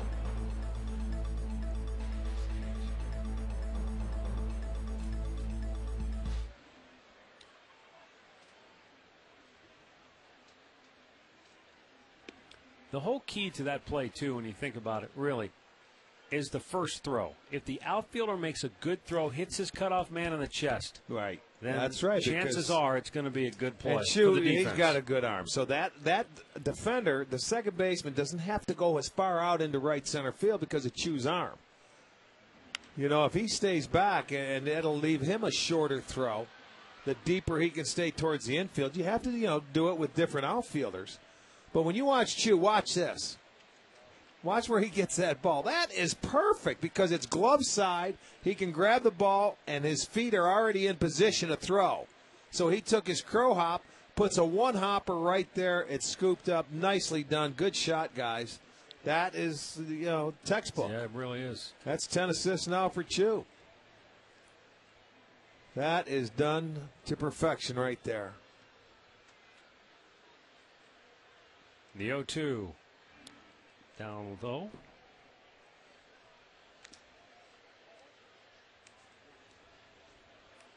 Yeah, if the outfielder short hops the cutoff man, more times than not, it causes just enough disruption on the play that they can't get the relay there. Chu didn't rush it. He made sure he gave him a good throw. So that way, as I say, you have to change with your outfielders. Outfielders don't have an arm like Chu, most of them, so normally they may have to go out a little bit more. Nice play by Tomooka, fielding his position well. And the inning is over. Middle of the 6th. It remains 7-2 Seattle.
7-2 in favor of the Mariners. Bottom of the 6th inning. Kelly Shopik, Matt Laporta, Wyatt Torregas.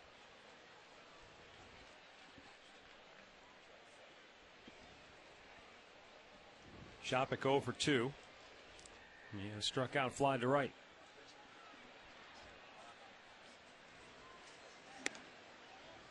And it's ball 1. Luke French. This will be his 85th pitch of the night. Activity in the Seattle bullpen. Good cut. Right back to the screen it goes, 1-1.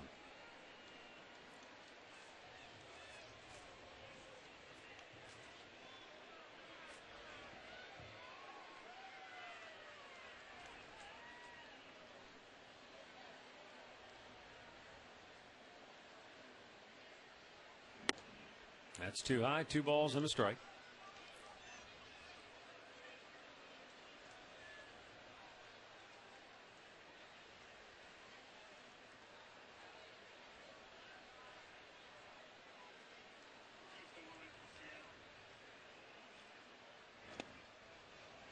Good off-speed delivery there. 2-2.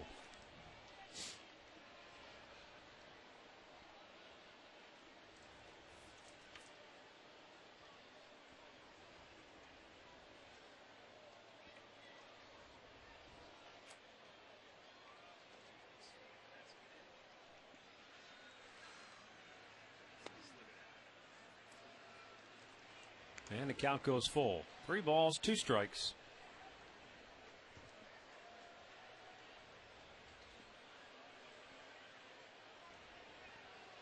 Kelly Shopik leading off the home half of inning number 6.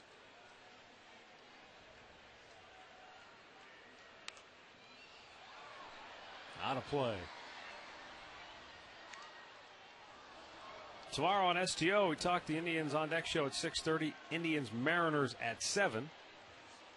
And then after the ball game, this week in baseball, followed by the Browns preseason home game against the Lions, will be the replay. What's that start? Is that a 7:30 start tomorrow night? 7:30. We'll have the replay at 11 tomorrow night right here on STO. Swing and a miss. Another strikeout. That's a half dozen. Kelly Shopik, obviously a little frustration.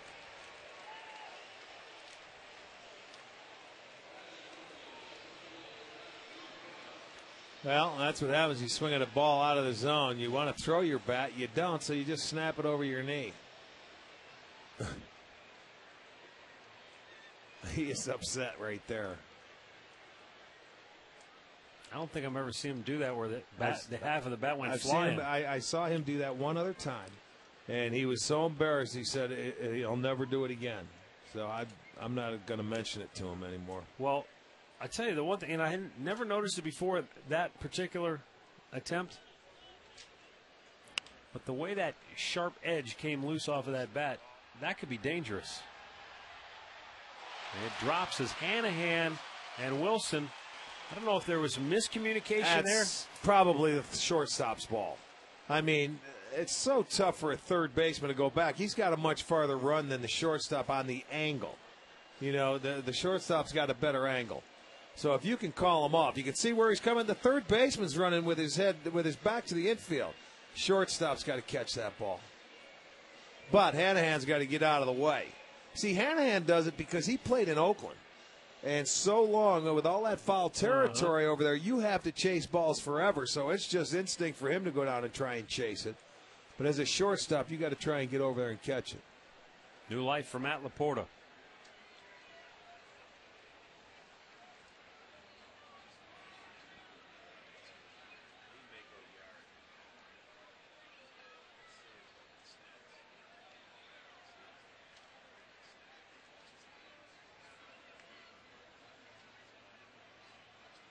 And the 0-2 pitch just missed.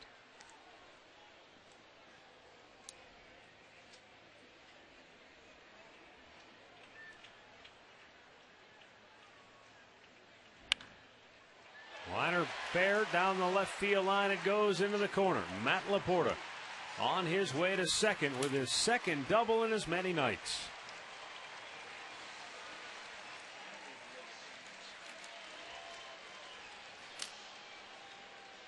first extra base hit of the night for the Indians. So Laporta, another double this evening. Picked down, I think it is a changeup down. Kept his hands back, pulls it down the line, gets it past Hanahan. That's what you do. You tire him out the first time and then make him run for a foul ball and then hit it past him. Right past him.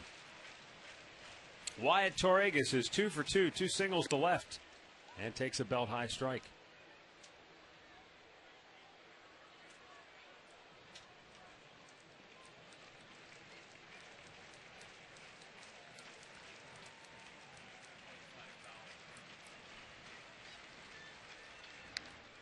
Fouled back, 0-2.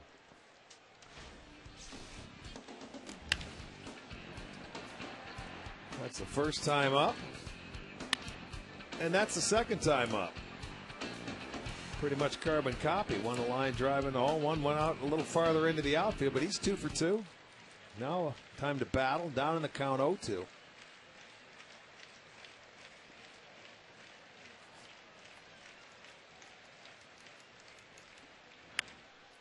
And this is in the air center field. Gutierrez back, makes the catch, and that's out number 2.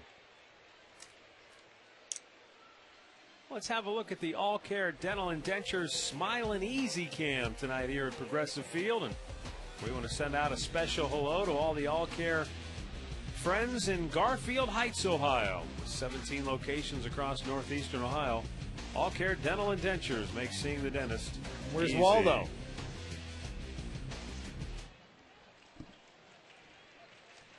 Andy Marte, RBI hit his first time up, struck out in the 4th. And he went too far on that swing, 0-1. Boy, Yankees tattooing Boston. It's now 10-1 New York in the 5th inning at Fenway Park.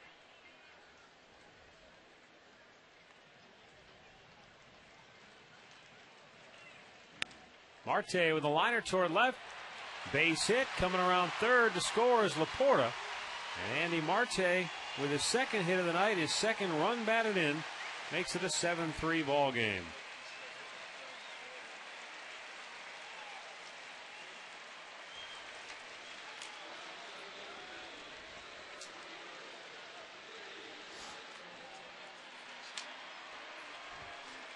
A little changeup he left up in the zone for Andy Marte, who pulls it down into the corner. So he will have his second hit, his second RBI of the night. It is now a 7-3 ball game. Now Grady Sizemore 0 for 3 tonight.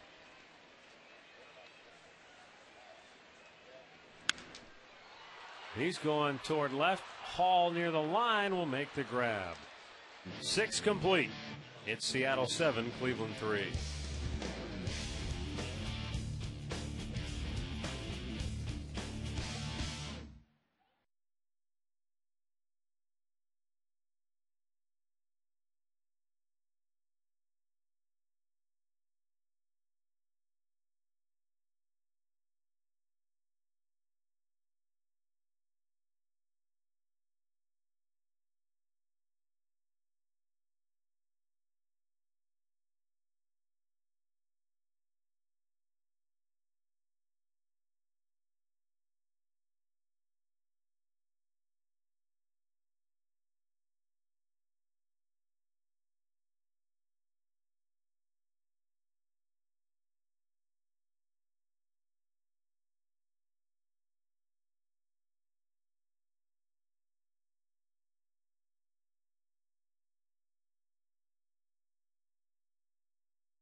Energy, offering simple solutions for all your natural gas needs.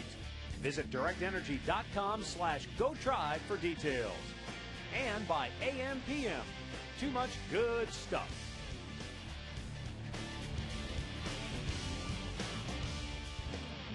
(7-3) Seattle on top. And as we go to the 7th inning, well, it looks like the night is over for Luke French, who went 6 strong innings for Seattle. Jose Lopez leads off the top of the 7th. His 2-run homer capped a 4-run 4th for the Mariners.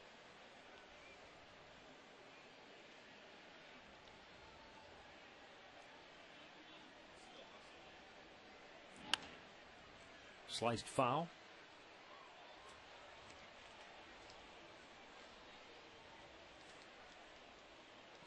Yeah, he was just the second hitter that Tomaoka faced coming into the game back in the 4th inning. It was Gutierrez that had the single and then this 2-run homer. Then he was able to settle down. The only other hit he gave up was in the 6th, leading off to Josh Wilson, but he was thrown out at third base.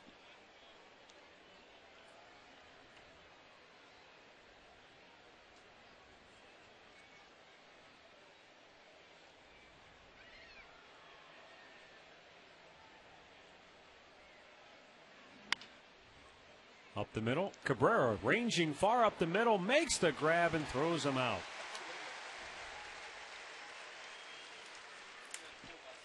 Let's go back to the STO studios right now for another Ford Sports Update with Al Pawlowski.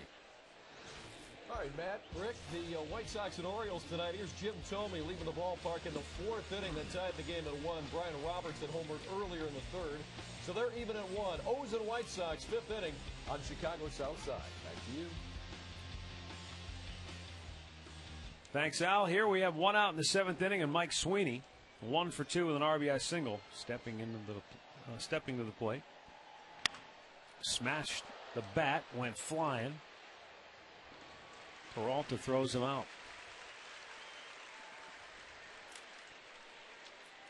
Well, the Indians team shops are giving you a chance to experience the club seats here at Progressive Field. Just spend $100 or more at any team shop or ballpark souvenir location. You'll receive a voucher good for 2 club seats for just $25. That's a $240 value. And the club seats at Progressive Field include unlimited food and non-alcoholic beverages.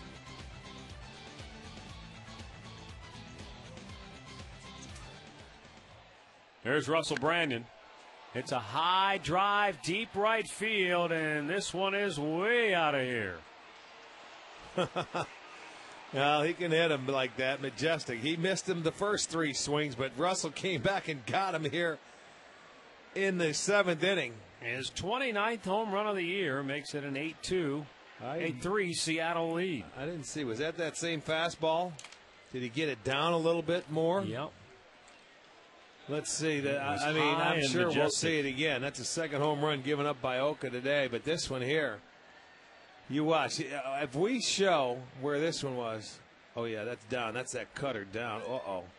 See, the other time it was fastballs that he was elevated a little bit higher above the belt. If we look at the last at-bat in that one, you'll see the difference.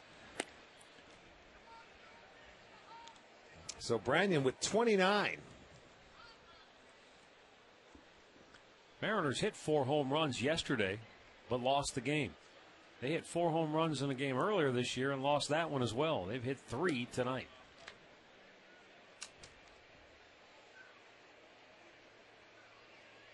In fact, both times it happened in Detroit. Yeah, I saw that. Now the 2-0 to Billy Hall. And he pokes one into the alley in right center field. This will go to the fence. Hall's got 2, and he'll hold with a 2-out double.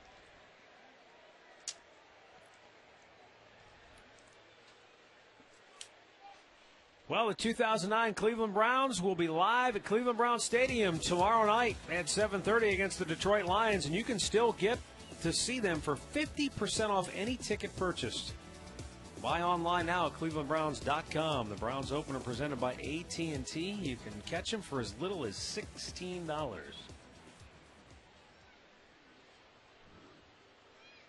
Jack Hanahan 0 for 3 is the batter.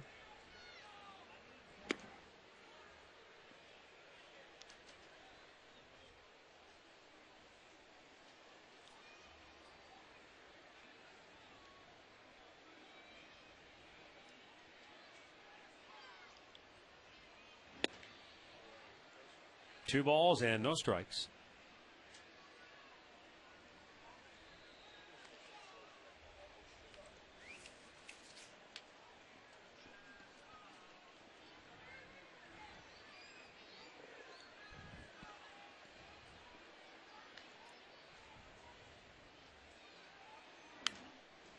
That's back out of play.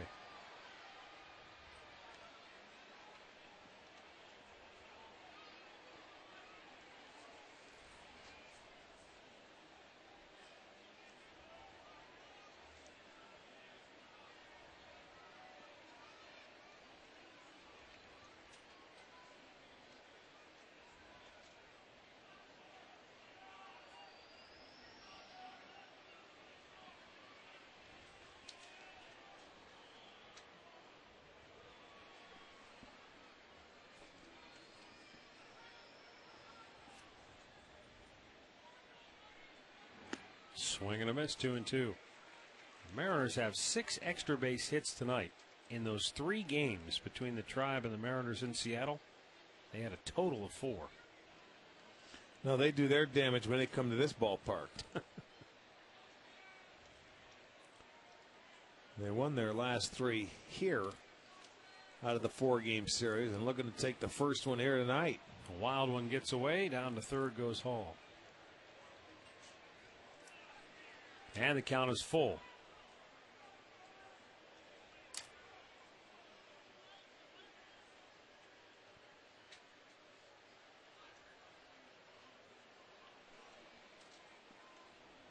Last year, Jack Hanahan, while playing for the Oakland A's, filled in for the injured Eric Chavez and was one of the top fielding third basemen in the American League and had the lowest batting average among qualifiers. Talk about your proverbial good glove, no hit. Swing and a miss. He strikes out. Inning over. Stretch time in Cleveland. 8-3 Mariners.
This location is now open in Westlake with an all-new menu.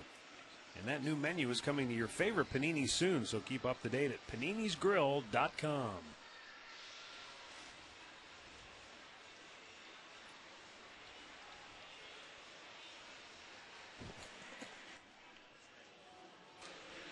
(8-3) Mariners on top. New pitcher is right-hander Miguel Batista. Luke French went 6 innings, gave up 3 runs on 8 hits, walked 3, struck out 6. Made exactly 100 pitches. 67 of them were for strikes.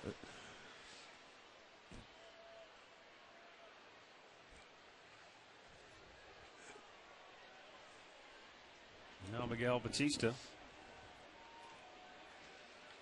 on to try and hold a 5-run lead. I remember he came into a ball game when we were in Seattle, and he's the one that, he couldn't give it up. Remember, he just got lit up. That one inning he came in and really, that's what, in one of those blowout games for the Indians, gave up a couple of home runs.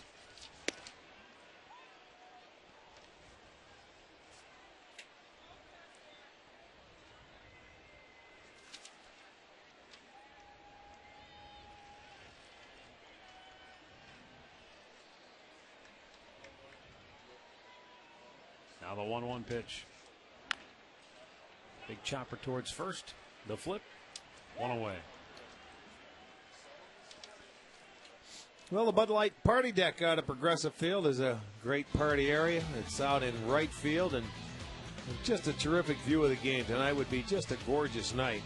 Game tickets start at just $40. It includes an all-you-can-eat buffet. And just a terrific view of the ball game. Right down near the right field pole. Those seats. Then up underneath where you can sit up there. They have a bar. There it is. Good look at it. You can go underneath if you want a little cover. You can come down to the seats. Great place to watch a game.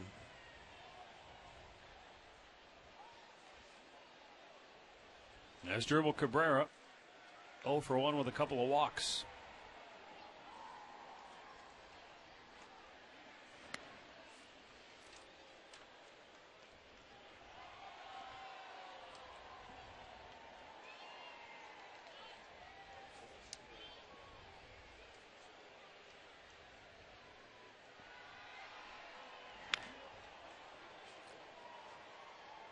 Pediatric blood cancer took the lives of 2-year-old Hope Fimiani and 7-year-old Michael Sparkman. Please help the ongoing research of pediatric blood cancers at Rainbow Babies and Children's Hospital. On September 19th at Embassy Suites Hotel on Rockside Road, enjoy dinner, drinks, and a chance to win a Harley-Davidson, vacation trips, and a LeBron James autographed jersey. To purchase tickets, make a donation, or to learn about the story of Hope and Michael, visit asparkofhope.com.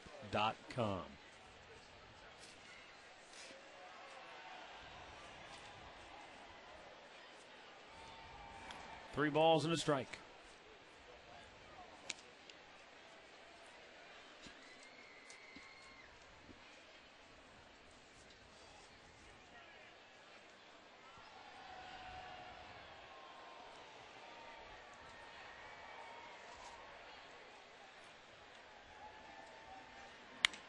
Cabrera with a line drive single into right field. He socked that one. His 10th hit against the Mariners this year. You get a ball to count in your favor, to your liking, and take advantage of it. And when Cabrera's been swinging, he certainly does.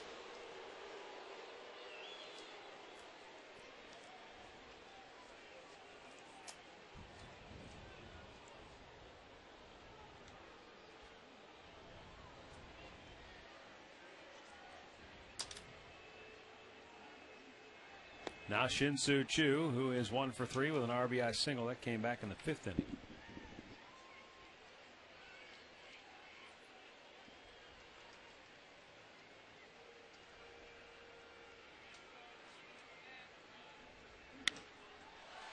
In the air, deep left center field. Off the fence it goes. Flying into third is Cabrera. He's going to be waved home. Hall had trouble picking it up. Choo had a big turn. He might have had a triple, but he'll hold with an RBI double. And it's an 8-4 ball game as Choo picks up his 68th run batted in on the year. Shows you the pop in Choo's bat going the other way off the left field wall. And I mean, it was about halfway up. That's a really good swing. The extension after he elevates halfway up. And he would have, you see, Hall, he bobbled that ball. That's exactly why Choo was going to go to third base. He got off and was going to throw it in. He bobbled it, and Chu was, I mean, he had to put the brakes on.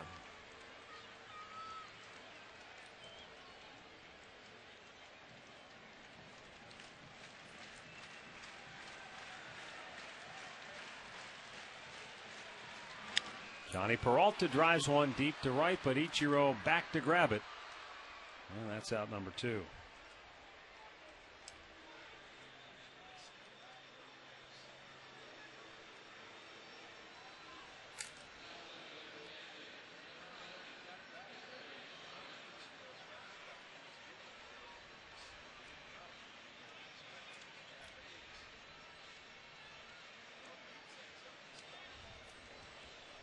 So 2 down, runner at second for Kelly Shopik, who is 0 for 3.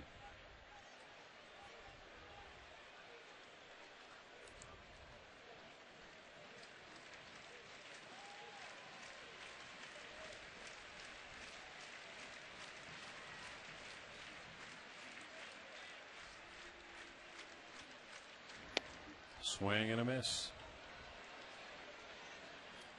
Miguel Batista is 38 years old. But he's quite accomplished. This young man graduated from high school at the age of 15 in the Dominican Republic. He's published a novel and a book of poetry.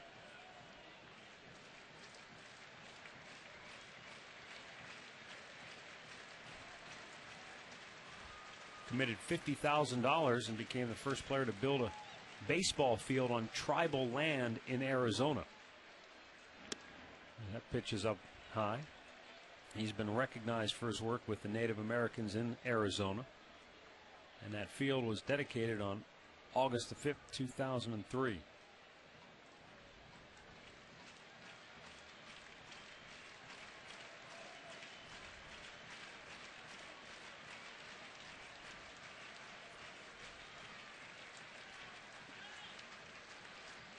One and one the count.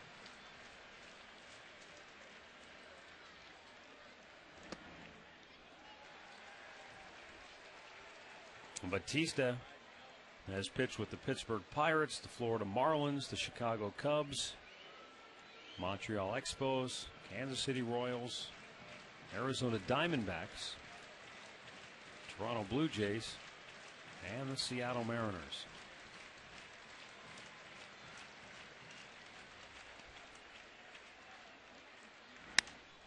In the air, center field. Gutierrez makes the grab. Inning over, but the Indians get another run. Still, after 7, they trail at 8-4.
This copyrighted telecast is presented by the authority of the Cleveland Indians and may not be reproduced or retransmitted in any form. And the accounts and descriptions of this game may not be disseminated without the express written consent of the Cleveland Indians.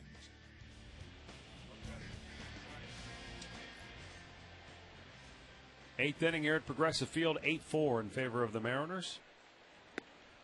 And Rob Johnson leading off takes a strike. He's 0 for 2 tonight.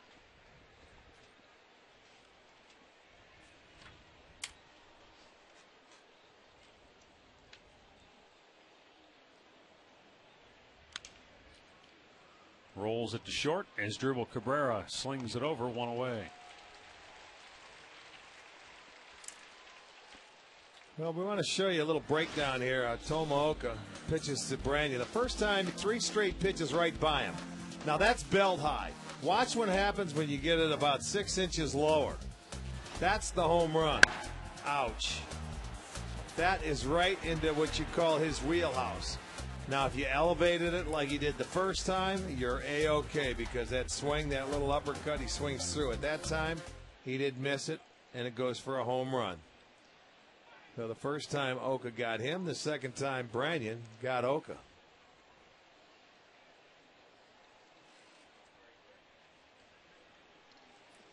Well, that's why they call it a game of inches. You know, sometimes it's just a matter of a few inches. Executing, and he knew he did it. I mean, 3 straight the first time up. But sometimes you make that mistake, and that hitter takes advantage of it, and he gets you. That's the beautiful thing about this game. Well, 48% of our viewers feel that Pete Rose got there in the fewest number of games, but it was Willie Keeler. Did it in less than 1,300 games. 2,000 hits and 13. What did they play with? 3 outfielders? The king in his court? That's amazing.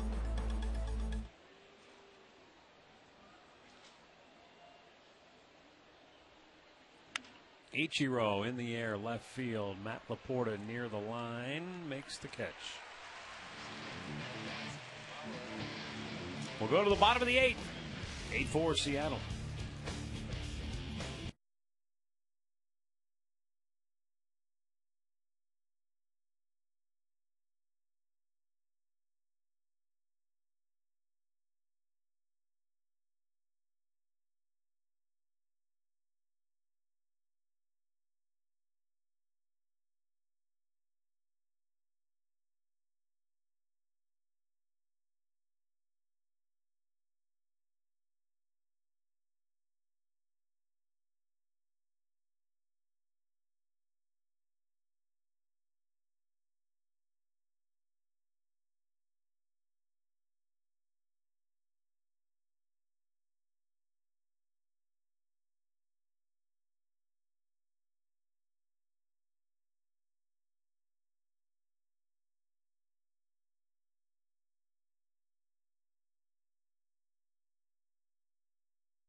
Eight 8-4, Mariners lead it.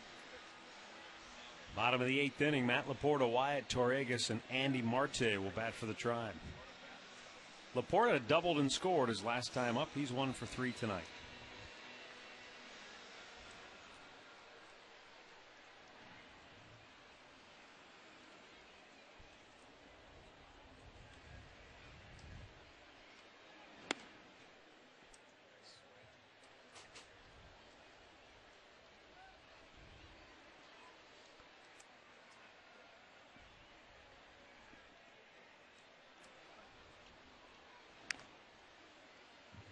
One ball, one strike. How about this, Rick? On this day in 1948, Cleveland Indians had a streak come to an end.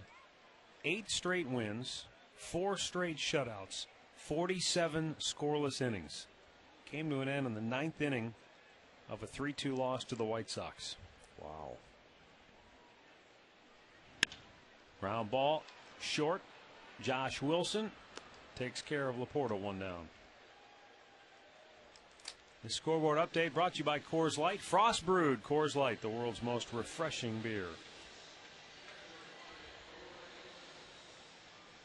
4 straight shutouts. And then to take 47 scoreless innings into the 9th inning. What we have against Toronto, we had a string of shutouts a few years ago. Yeah, you're right. It was 07, and it went back for a while as far as consecutive innings. But was that last year? No, I think 07. Wyatt Torregas. It was last year in May. Was it really? Early in the year, yeah.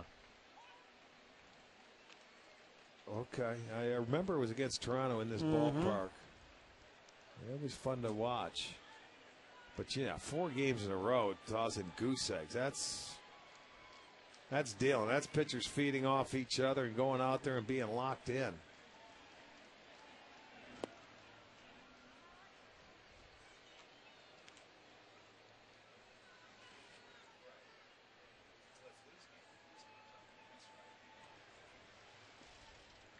Yeah, that was against when the starters did not give up a run, because you remember Cliff Lee pitched a shutout and didn't get a win. That's right.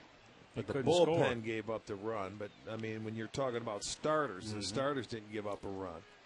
And it was some kind of string. That was just last year, huh? Only seems like 10 years ago. A lot has happened since last May, my friend. That's ball 4, and Wyatt Torregas has a walk, so he's 2 for 3 with a walk tonight. Aerial coverage tonight provided by Goodyear. New Fuel Max tires help you get there on less gas. Calculate your savings at GoodyearTires.com.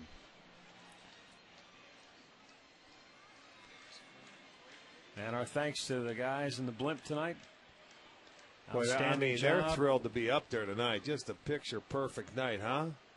Last night would not have been so much fun. No. Around 6 o'clock? The storm got through. No, they wouldn't have been off the ground.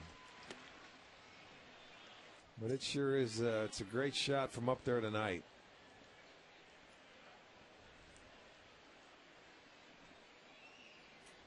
Andy Marte, pair of singles, pair of runs batted in.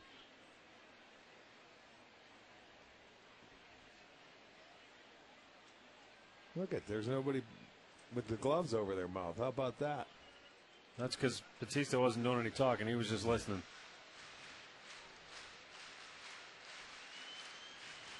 And there's the blimp. Hey, you can just watch the fireworks on the blimp tonight. Yeah. That thing will head out of Dodge, I'll tell you, when those fireworks start going off. Marte with a 1-hopper, a short. They go 6-4-3, inning-ending double play. We go to the 9th, 8-4 Seattle.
8-4 with the Mariners in front.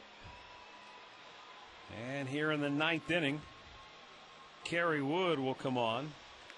Once again, it's just a situation where he needs some work, and we've said that an awful lot this year. I got to look back and see how long it's been since he's had a save situation. It seems like it's been quite some time. Well, ask and you shall receive. Well, let's see here.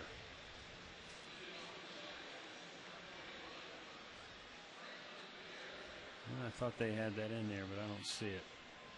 We'd have to go back. Well, he hasn't pitched in 5 days. His last appearance was August 16th. And that would have been a save situation, wouldn't it? 7-4? Oh, no, because he came in, it was 7-3. Yeah. He gave up a run in that game. So you got to go back to August the 6th. It's a mere 15 days ago. Over 2 weeks. I know it. I mean, I can't remember him having to come in, for that last save.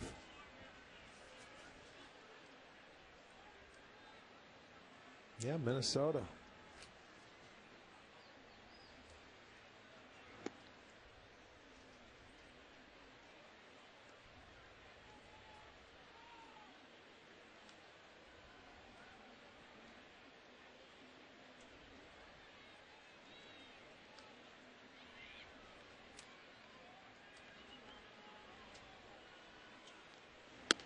Gutierrez chased it up the ladder. 1-2 the count.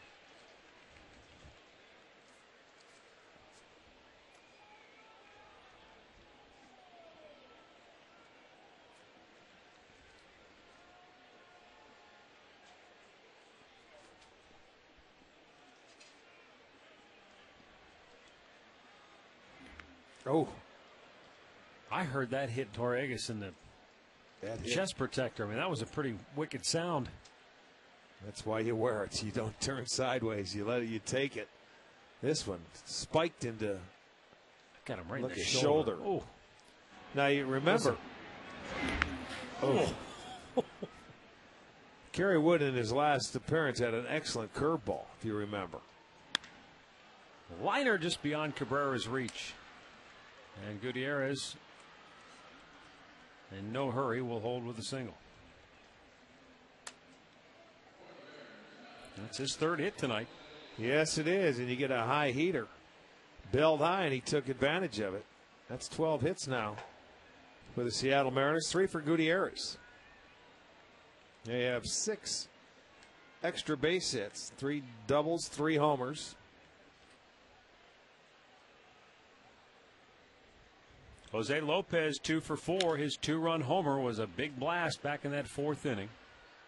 Brady Sizemore will handle this one away.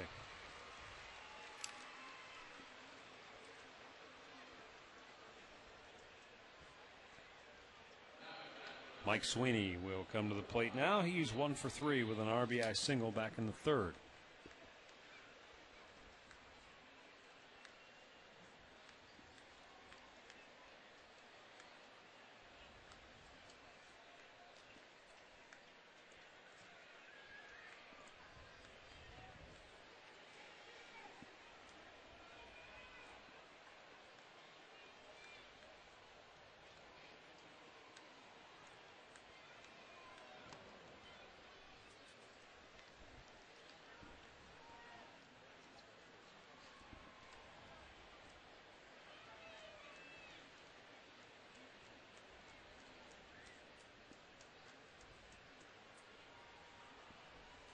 Runner goes.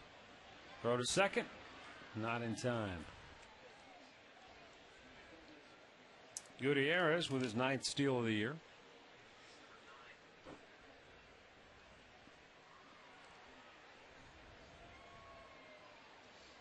You can see that slow leg kick to the plate allows Gutierrez to get a good jump and steal that base easily.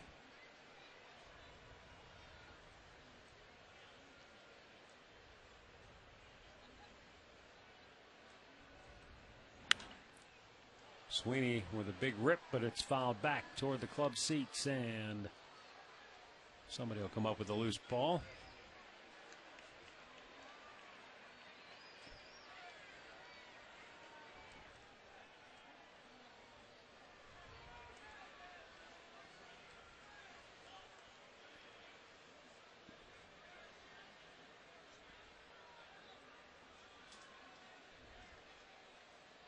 Kerry Wood with a 1-1 pitch. And again, it's fouled back.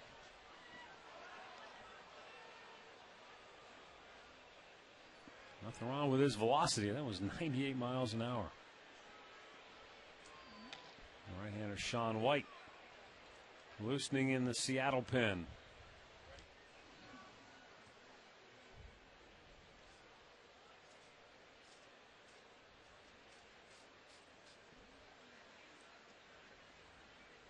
Wood eyes Gutierrez, the runner at second.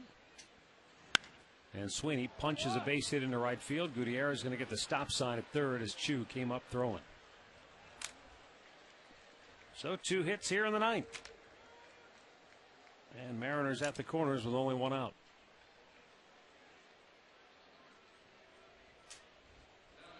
There was another fastball that was elevated a little bit by Kerry. Sweeney didn't try to pull that. Socks it to right, and there's, you see, with that good arm, they're just going to take it easy and not push it. So it'll be runners at the corners, 1 out. That'll give Russell Branyan an opportunity now.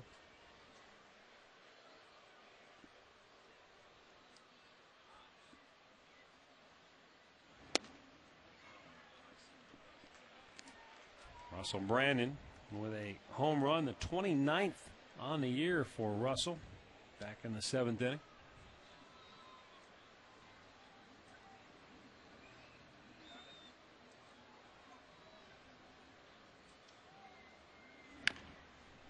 Going to get a run in. Peralta's throw, and it's off the mark. Everybody's safe. A run is in. Ball got into the camera bay. So Mariners to second and third, and they now lead it 9-4.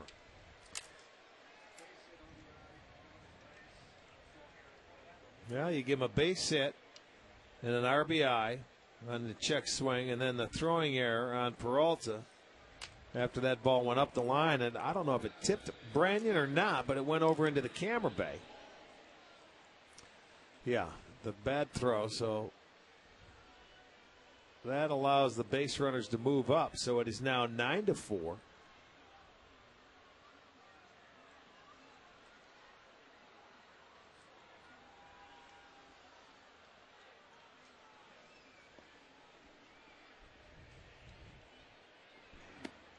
Bill Hall looks at ball 1. He's got 2 hits tonight, 2 runs batted in, and a double to his credit.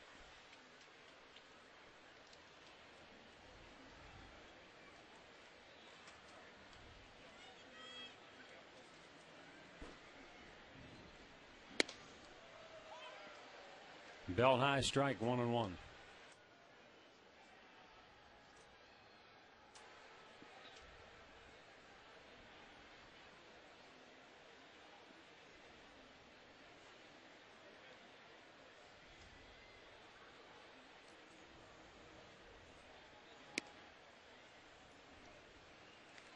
Two balls and a strike.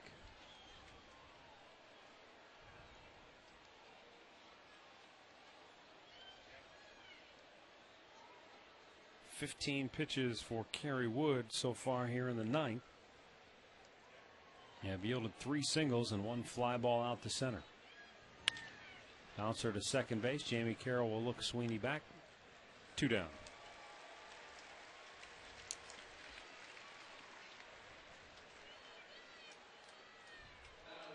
Going to bring up Jack Hanahan, who is 0 for 4 tonight.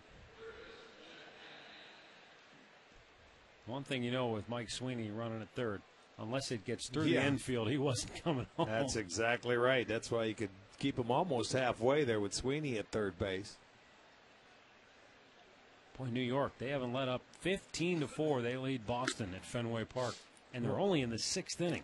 What was it? Boston beating New York the first 8 times this year, and now New York has turned the tide on them. I think this will be the 5th straight time that New York has beaten Boston. Minnesota and Kansas City tied at 3. They're in the 7th. And Scott Kazmir working on a 3-hit shutout against the Rangers for Tampa Bay.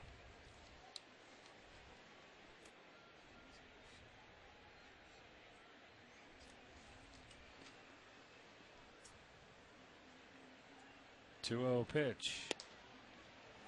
At the knees, 2-1. Right back at it tomorrow night. Indians-Mariners, game 2 in this 3-game series. It'll be Aaron Laffey against Doug Fister. We'll have it for you at 7 o'clock on Sports Time Ohio. And that pitch is fouled out of play. We'll have the Chrysler Jeep Indians on Deck show tomorrow night at 6:30. Indians M's at 7. Laffey's really been throwing the ball well. Look forward to that game tomorrow night. 2-2. Off the glove of Torregas. Sweeney holds at third. That one was wide of the mark and it had some smoke. Full count.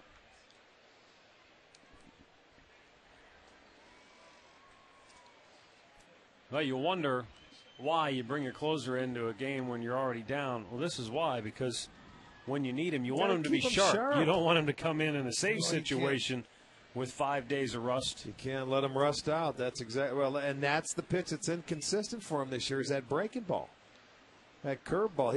He had a great one the last time we saw it, and tonight he's getting under it. It's a feel pitch, and he just doesn't have a feel for it. That time he got him with a good one. Mariners tack on a run. We'll go to the last of the ninth. 9-4 Seattle.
Bottom of the ninth here at Progressive Field. Indians down 5. They'll have the top of the order due up. And right-hander Sean White will try to finish it up for Seattle, making his 50th appearance on the year. 3 wins, 2 losses, and an earned run average of 2.98. He's walked 20, struck out 27 in 60 innings of work. And over his last 5 games, he has 7 2/3 shutout innings.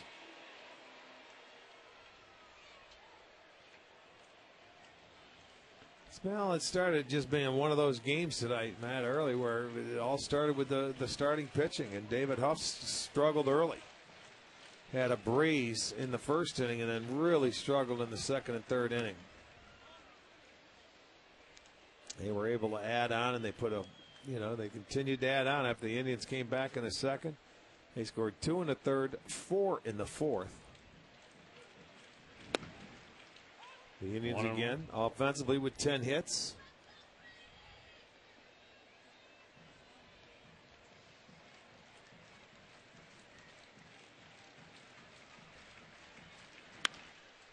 In the air to left.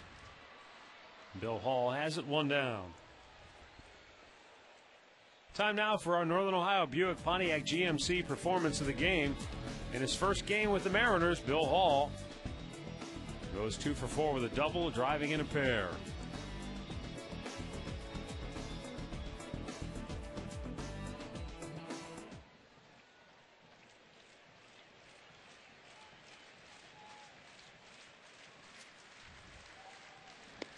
Jamie Carroll takes a strike. He is 1 for 4 tonight.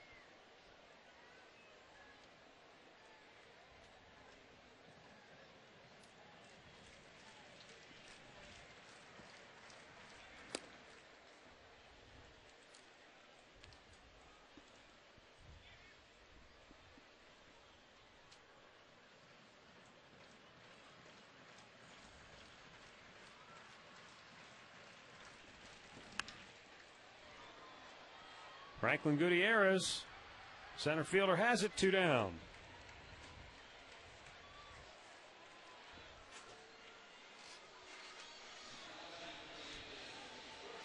And the batter will be Asdrubal Cabrera, who is 1 for 2 tonight with a couple of walks.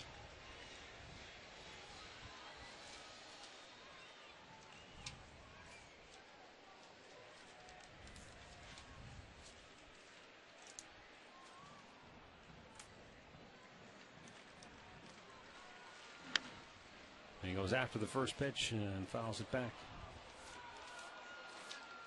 We'll have the Conrad's postgame show for you right after we wrap things up here tonight. We'll look back at the highlights and get you set up for tomorrow night's game. Up high to Cabrera, 1-1.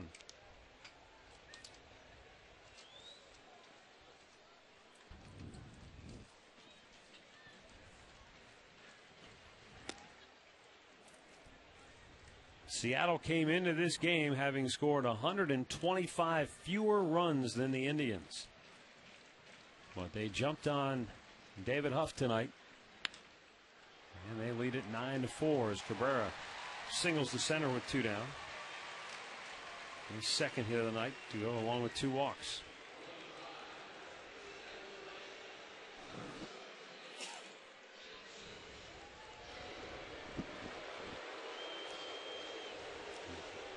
Well, Cabrera now 2 for 3. He's walked twice, so he's been on 4 out of the 5 times he's been up there. Shin-Soo Choo has doubled in a run and singled in a run in his last 2 plate appearances.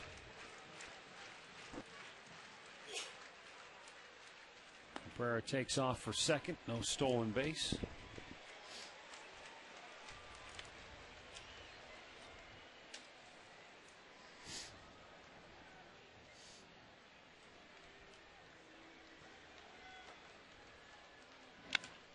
Ground ball to third. Hanahan will flip it over.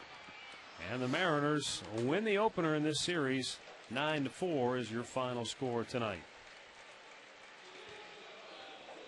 Luke French gets his 3rd win, and it's the first time he's beaten somebody other than the Kansas City Royals. He's 3-3 now on the year. The loss goes to David Huff. And for David Huff, that drops his record on the year.